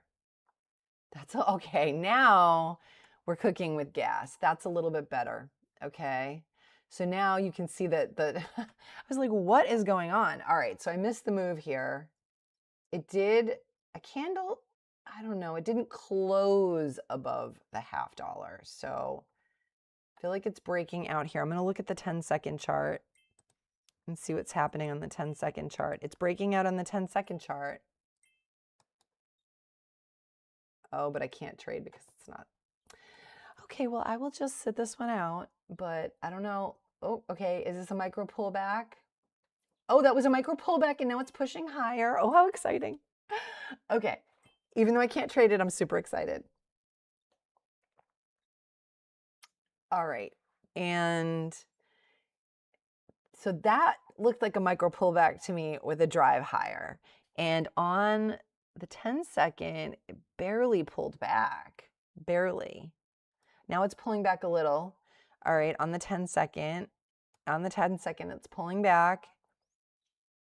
It's pulling back. I think it's interesting that it's making a move now and not when the market opens. It's still pulling back on the 10-second chart. So this is a micro pullback in the candle, and now it's driving higher. Okay. Oh, now I'm seeing it on the 10-second. Okay, this is one of the things I really wanted to learn this week. So, all right. Interesting, interesting. Okay, now it's, again, would be another micro pullback, right? Possibly. Wow.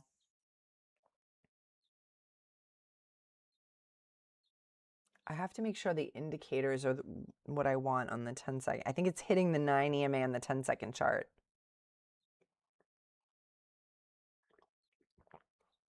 Now it looks like a real pullback on the 1-minute chart. Okay. Yep.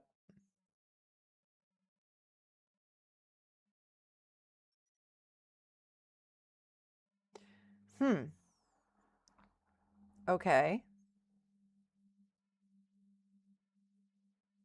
It's kind of, yep, this is a pulling back. And you can see the volume is going down, right? The volume's decreasing.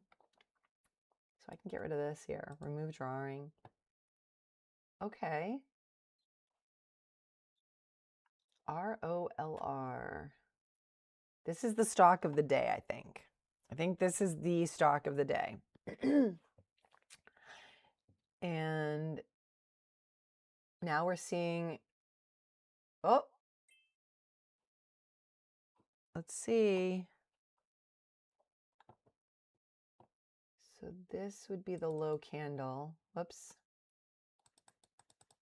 Oh. Drawing tools. I have to set this up on every chart. I forgot. Extend to the left, extend to the right, and show price on the left. Okay. Now this is the low candle right here. You can see the volume. What the heck?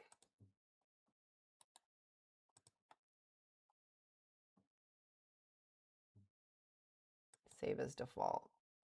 Okay.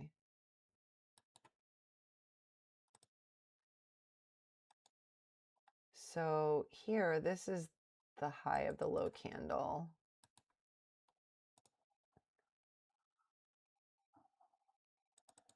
Right here.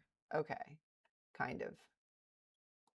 All right, so it's pulling back, but you can see it's just sort of barely. Well, now the price is dropping. Okay. So on the 5-minute, we're definitely getting a pullback.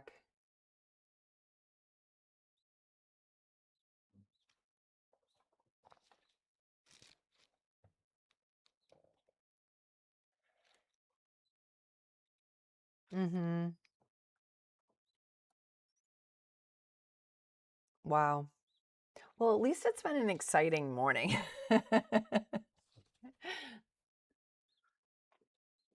I don't mind a no trade day here and there or a slow day where I'm really working on learning, but it is nice to get a day where I got to trade a little bit sometimes. Okay. So now this could be the top of the low candle, or is it breaking out over that level? Is it breaking out over that level? I'm looking at this volume bar. The MACD is green. It's above the 9, above the 20, above VWAP. And this is, oh, look at this on the 5-minute, right? It's trying to get above that level. I don't know if it'll break out though before the market opens. We have 11 minutes, right? 11 minutes.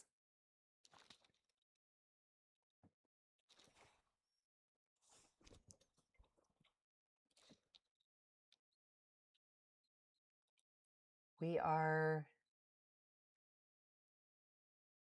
watching, really nothing else has popped up for quite a while.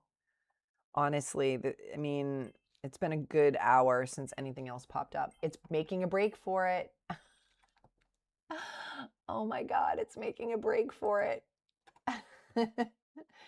Yep. Okay.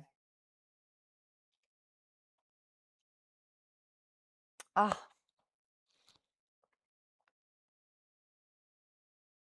Is it going to drive?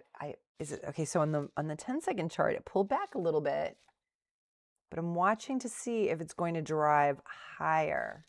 This could be the micro pullback, right? Let's look at the level 2.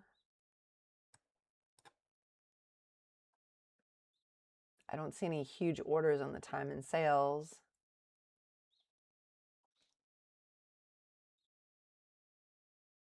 $91.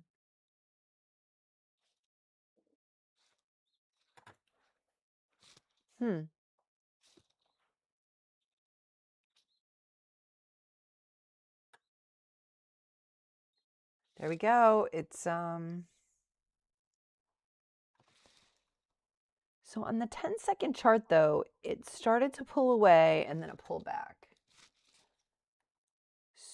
So let's see. Started to pull away, pulled back, now it's driving higher again.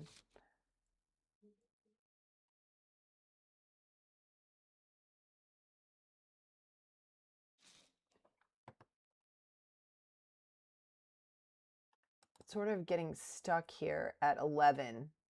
Okay, 11, I think maybe $11. The whole dollar is now maybe the point of resistance. Okay, so I think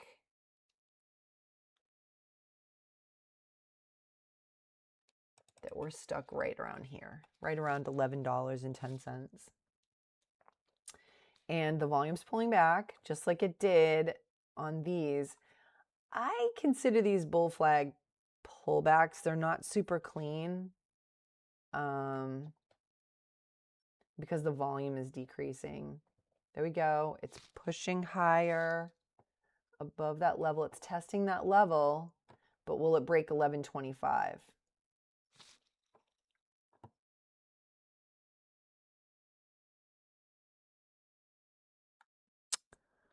Looking at the 10-second chart, will it break 1125? Up, there it goes. There it goes. Is anyone in this? Ooh, there it goes. Ah, yep, nice. Right there, we're talking 30, 40 cents a 30 cents a share easily.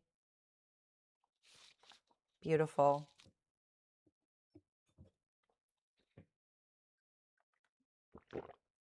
Wow. Okay. Why am I not in this move? Because I have my paper money account up. And I've just discovered that I cannot trade pre-market with my paper money account in Thinkorswim. However, I will be able to trade in it at market open. So, okay. So, talk about learning live. Is anyone in this trade? This looks good.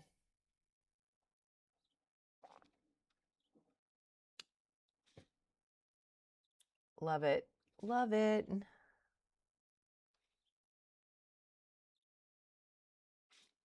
I'm super excited about this. Oh, I wish I had an unlimited cash account.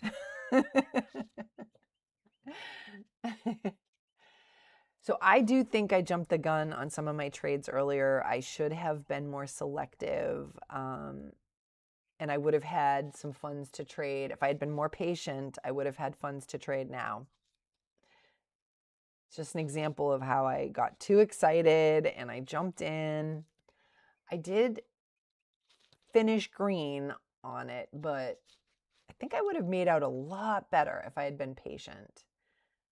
You know what it is? It's psychological because things have been so rough the last month that I'm like, oh, I have to take advantage when I can. But the fact of the matter is that my decision-making process should remain the same, right? I'm more conservative in a cold market, but I should still use the same criteria for stock selection, the same process.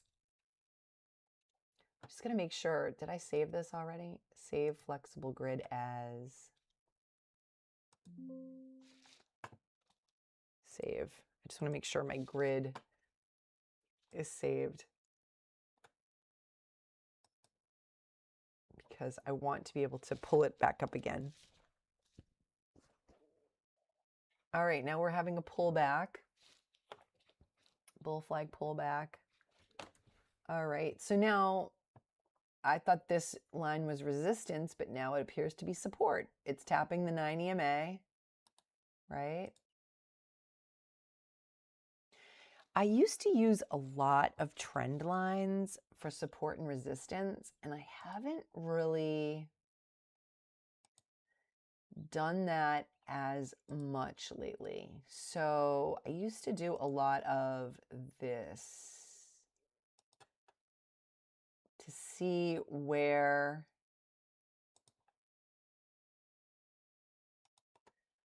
the price was going.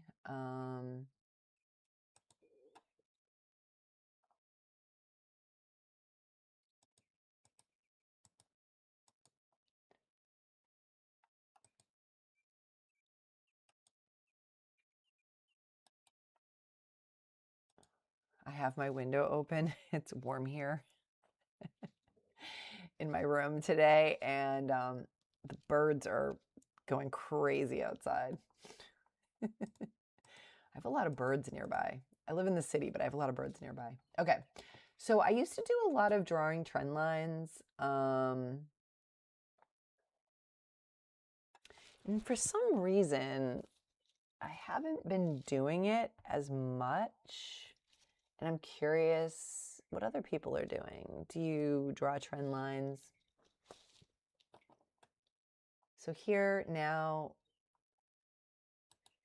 I'm just going to remove these. I hate when my chart gets really cluttered. So here I could draw a trend line going down.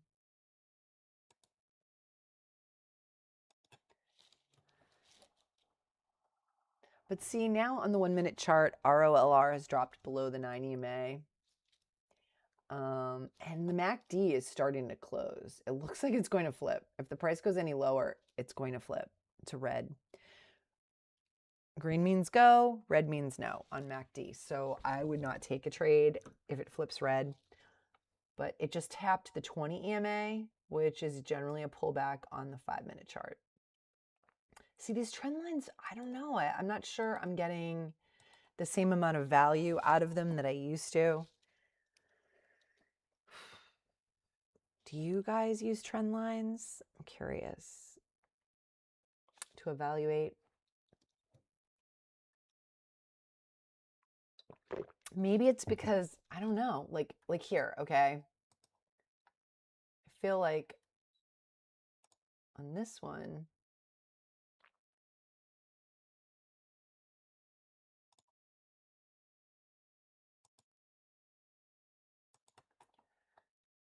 I mean, it's, yes, obvious. It's going up, right? I guess it helps when you're new. I mean, I'm wondering if more experienced traders still use trend lines for day trading. I feel like that would be really good for swing trading. Okay. Let's see, ROLR has now flipped to red on the MACD, and we are 1 minute from market open. So at market open, I am looking more for gap and go setups and micro pullbacks. So this might be my chance to practice micro pullbacks. I think I took a couple earlier. I got to go back and look. I was trading so quickly in such a short amount of time that I couldn't really keep track of what I was doing. I was operating a little bit more on instinct, and I didn't want to mislabel my tags for my setups.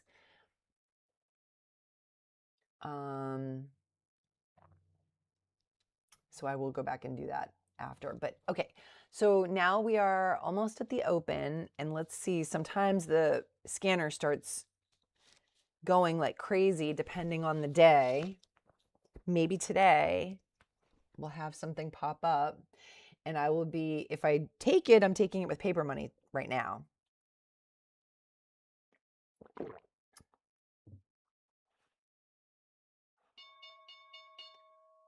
All right, and we're off, but see, the MACD is still red here on ROLR. Okay, LAW. Let's see, what's that? LAW.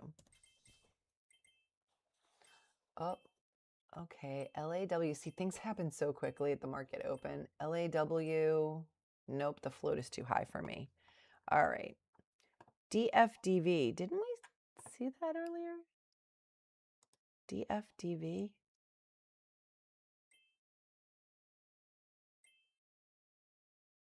Oh, the float's too high for that one. BTBD.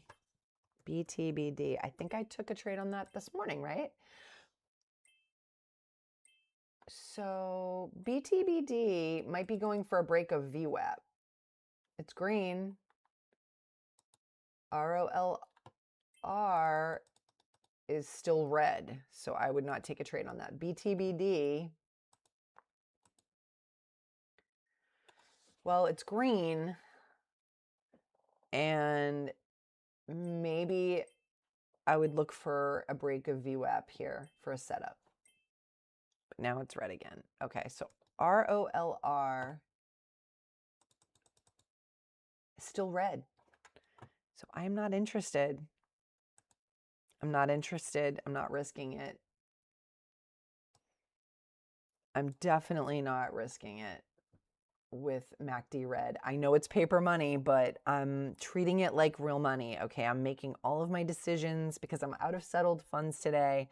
I am making my decisions just like I would if I were trading with real money, and I would not risk this because even though the price was going up, the MACD was red, and I have burned too many times. Indo, INDO, I feel like I've seen that one before. Oh, MOB. Let's look at MOB. MOB.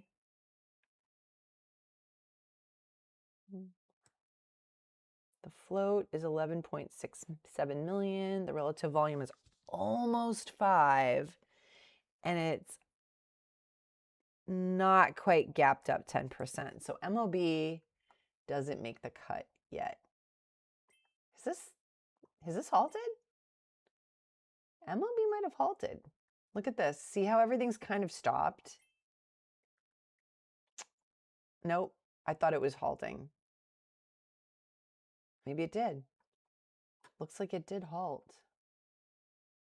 Or it's pre-halting. Sometimes it gets, like, the movement gets stuck like that when it's about to halt.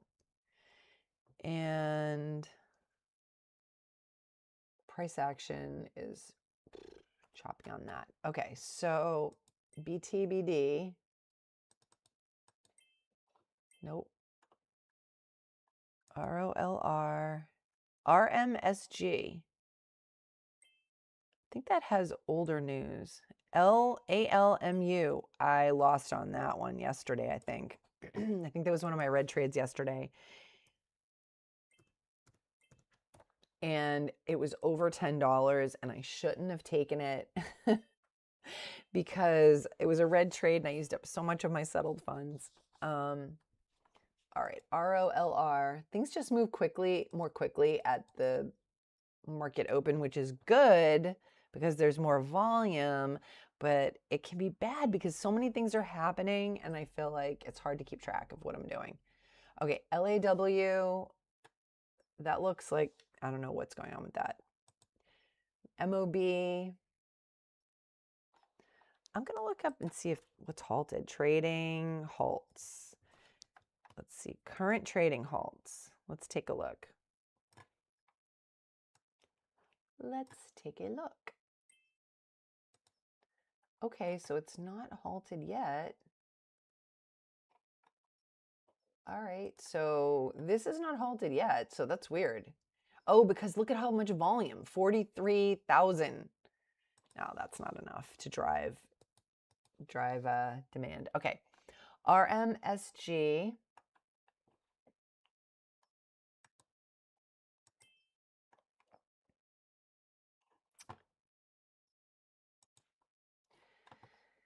So I feel like ROLR is still the one to watch, but I feel like it's still the one to watch, but the MACD is red, so I would not get in on this. And yeah, I'm not getting in. The MACD is red.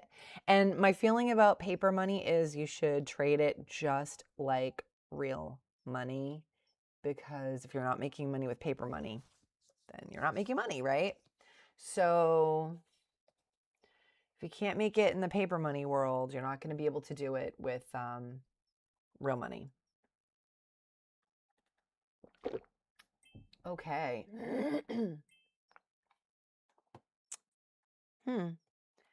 HURA. What's that? HURA.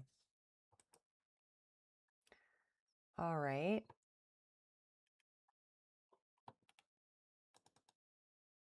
Oh, the float is too high. It's 37 million. I feel like I'm going to sneeze because I have my windows open and I do get allergies, but I think there's a bird, like an angry bird, like right outside my window. Someone sounds mad. I love watching the bird drama.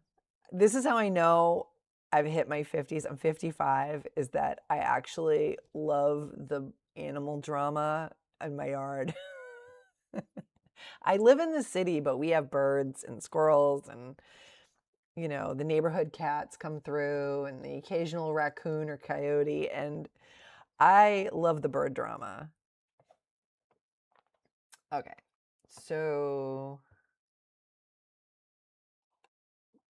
HURA, float too high. All right, RMSG below VWAP, BTBD still below VWAP, ROLR, MACD is red. I'm going to do a market check.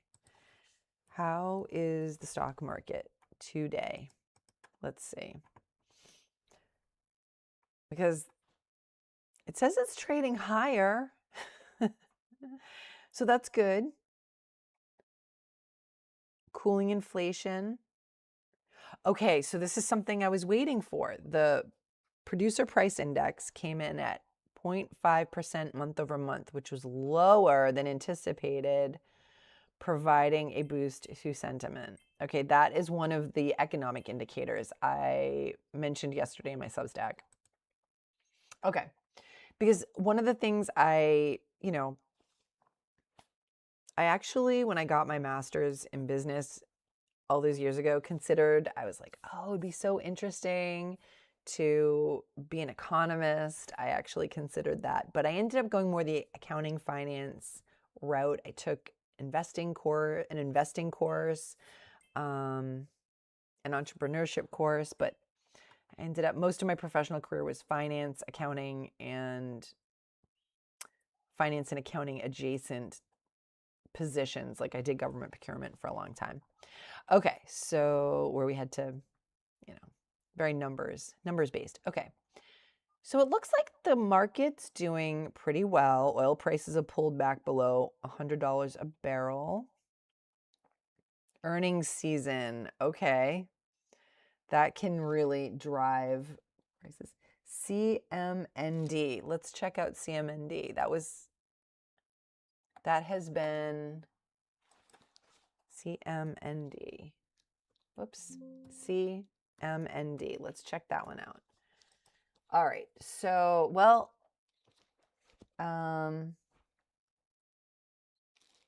CMND is below VWAP. So, yeah, I wouldn't be trading this. Let's see. Below VWAP, right? The bears are in charge. Yes, it was kind of popping up a little bit here, but now it's pulled back. And I would want to see the MACD green, and I would want to see a recovery towards VWAP. I mean, I know some people trade the recovery towards VWAP, and there's room here to do that. But really, if you think about it, I also don't trade stocks under $1. So it would have to make a big move here in order for me to actually get 10 cents a share. RMSG. Now, RMSG, I think this is old news. Yes. It had old news. I'm looking at it now.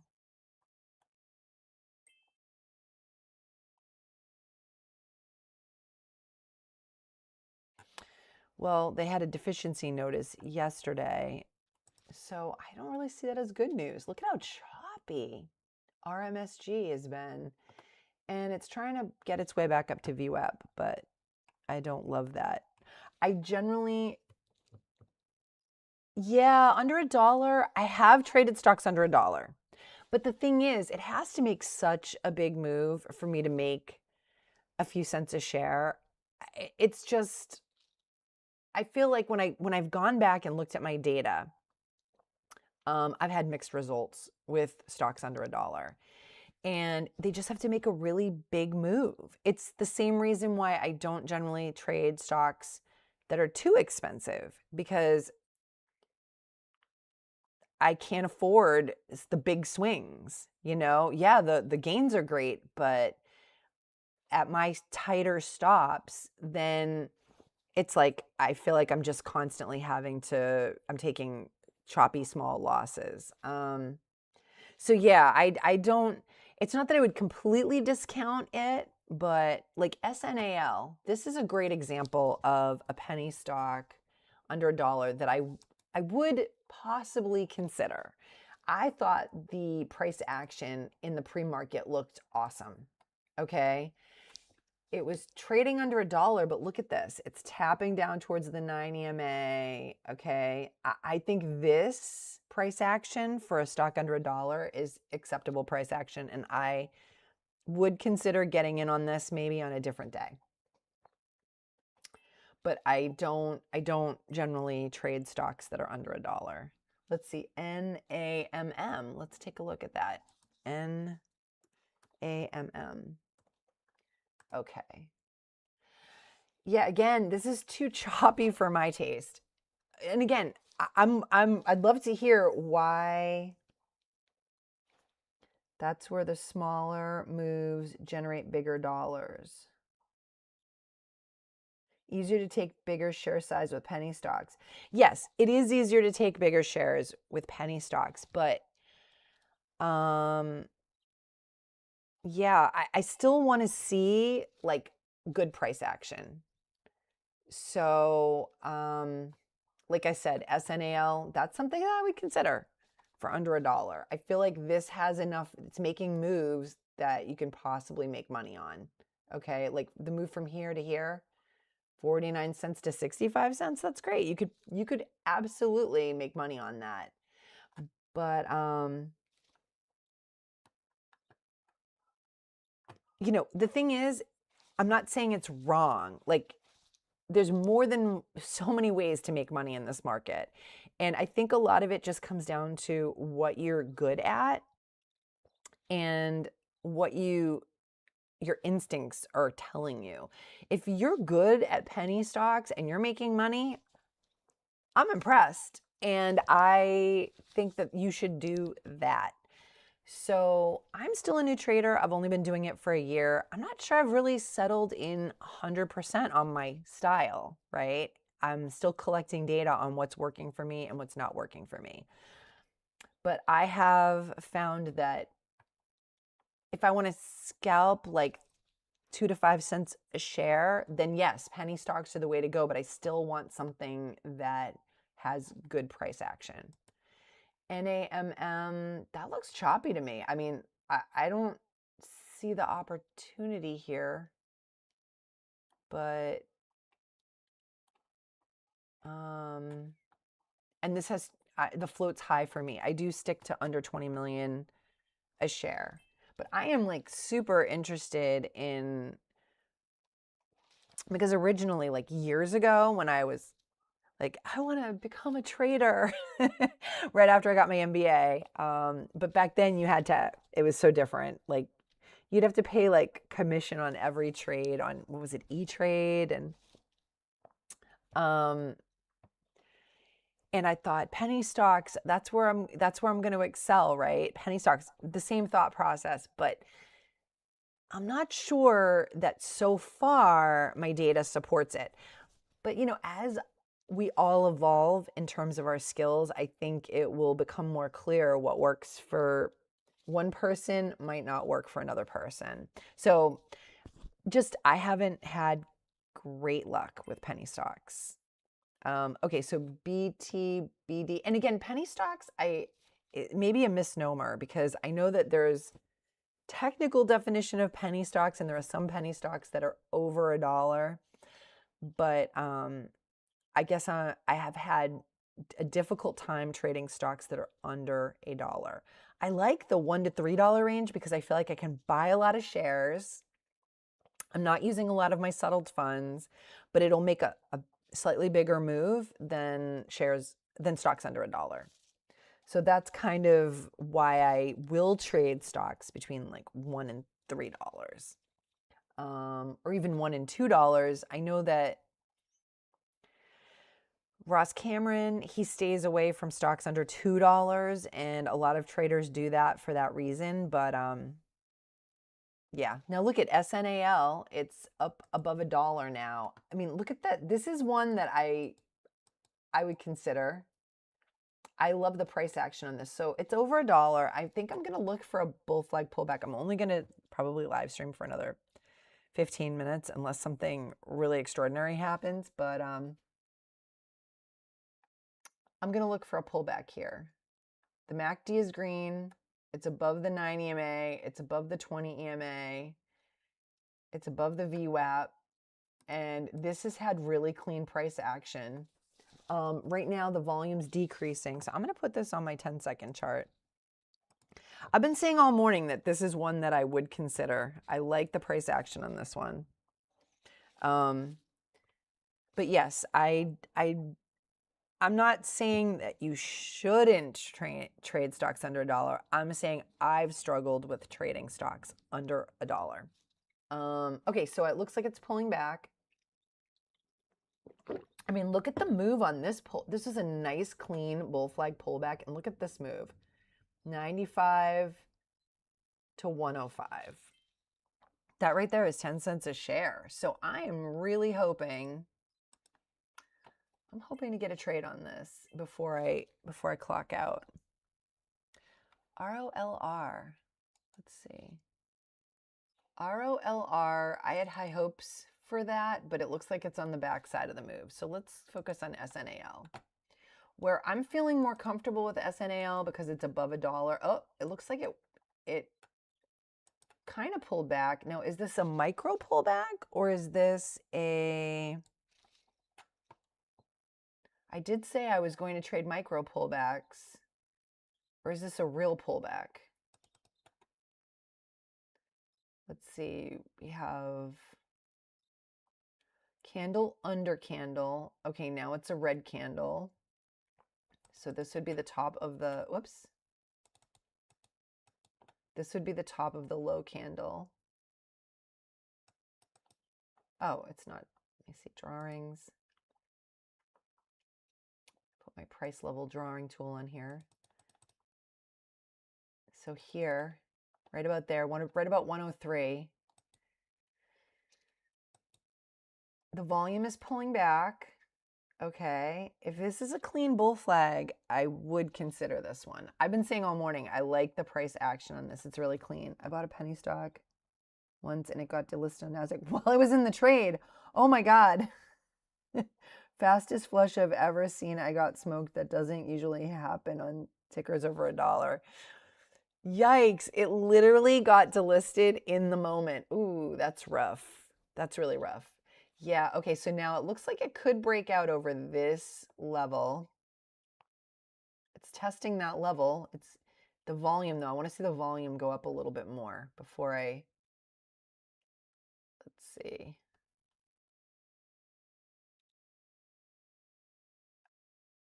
I want to see it go up a little bit more. The price is kind of wavering there. I'm looking at the 10-second chart. I'm trying to get in, but it didn't catch my price. Yeah. Oh my God. I'm going to cancel this. Wait, look at all of the big sellers on the level to, can I cancel? Cancel all. It took forever to cancel. Wow, it is slow on paper money. Okay. Look at these big sell orders on the ask. Oh my goodness, 74,000, 80,000, 81,000, 86,000. Yikesies. Okay, but that's because we're talking about 290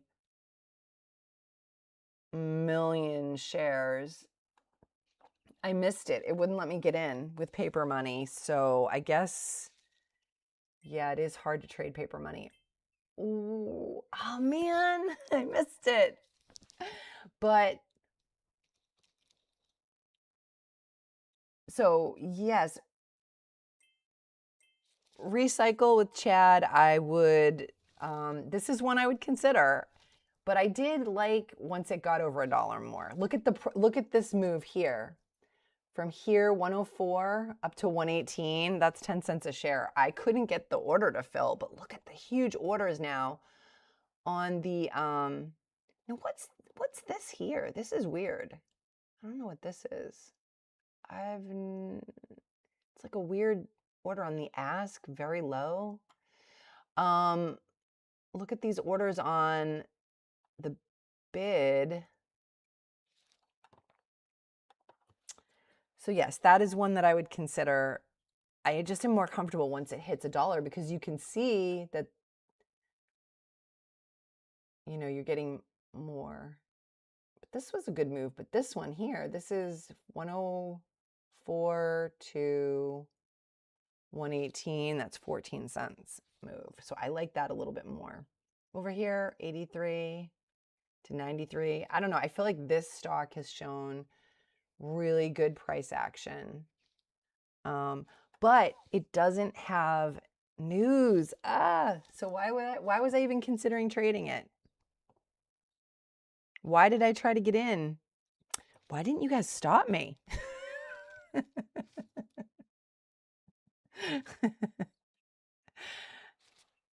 All right. So yes, no news, no news. So I shouldn't be trading this anyway. That's the other thing. My other criteria, one of my criteria is news. And this doesn't have a news catalyst.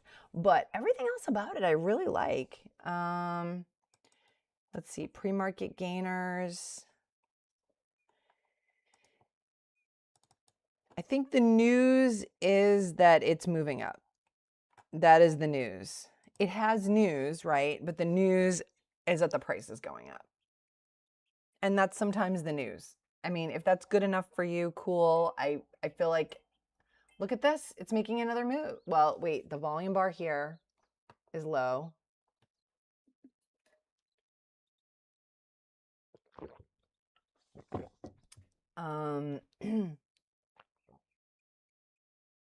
Yeah, I shouldn't have even considered getting in.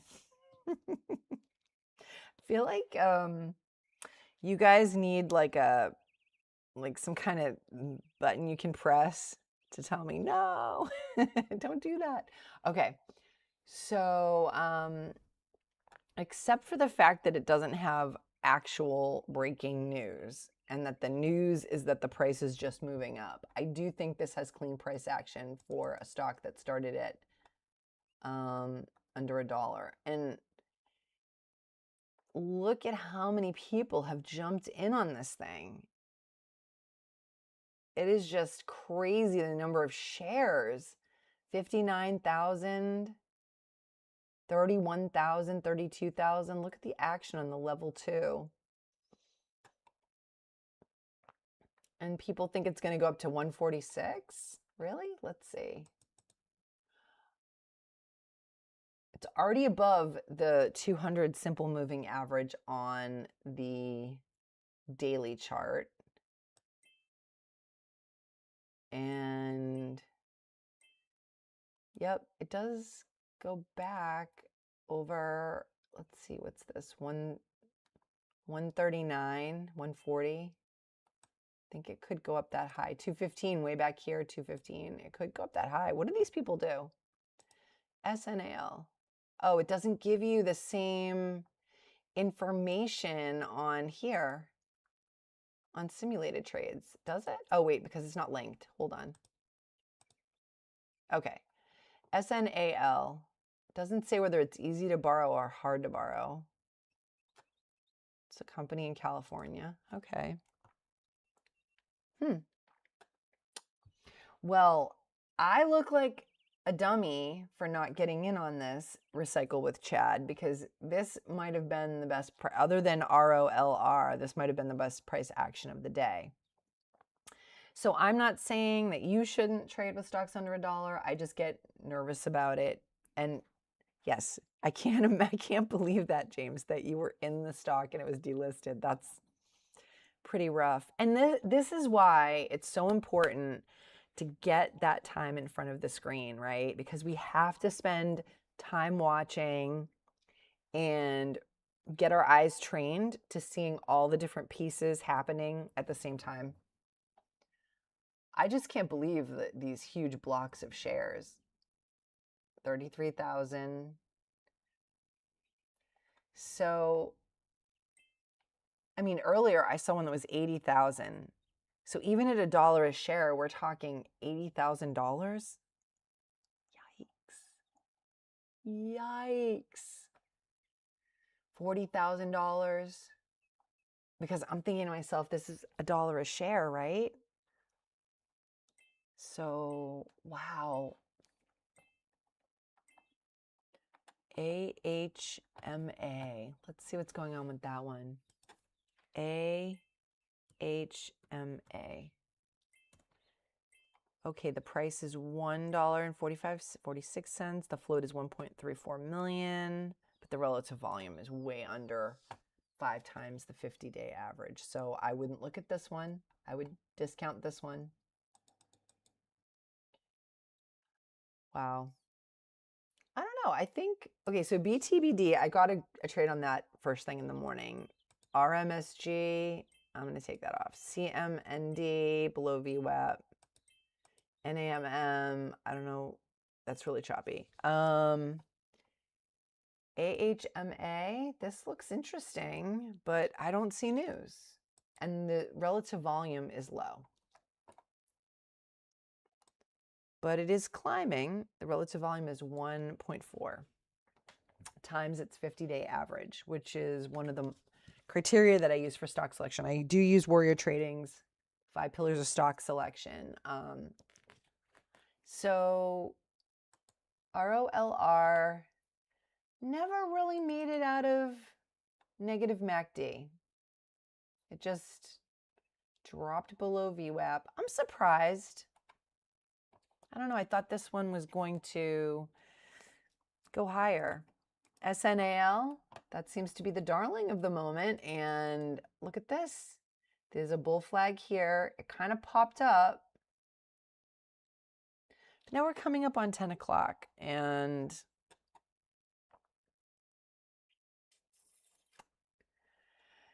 I'm probably going to call it in a minute. I don't know. Some of you might stay on to keep trading.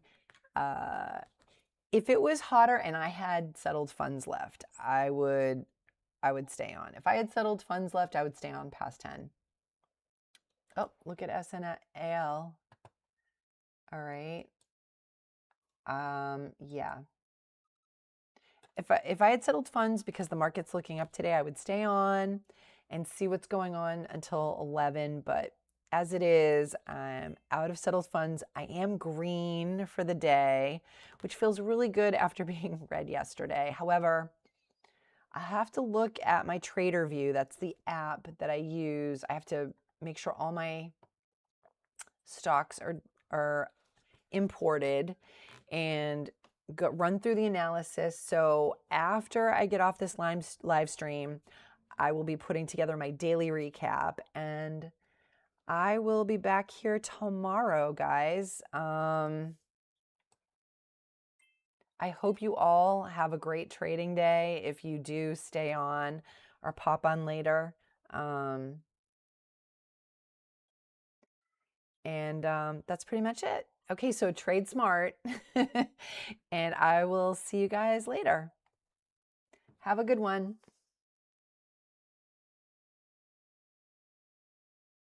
Happy trading, everybody.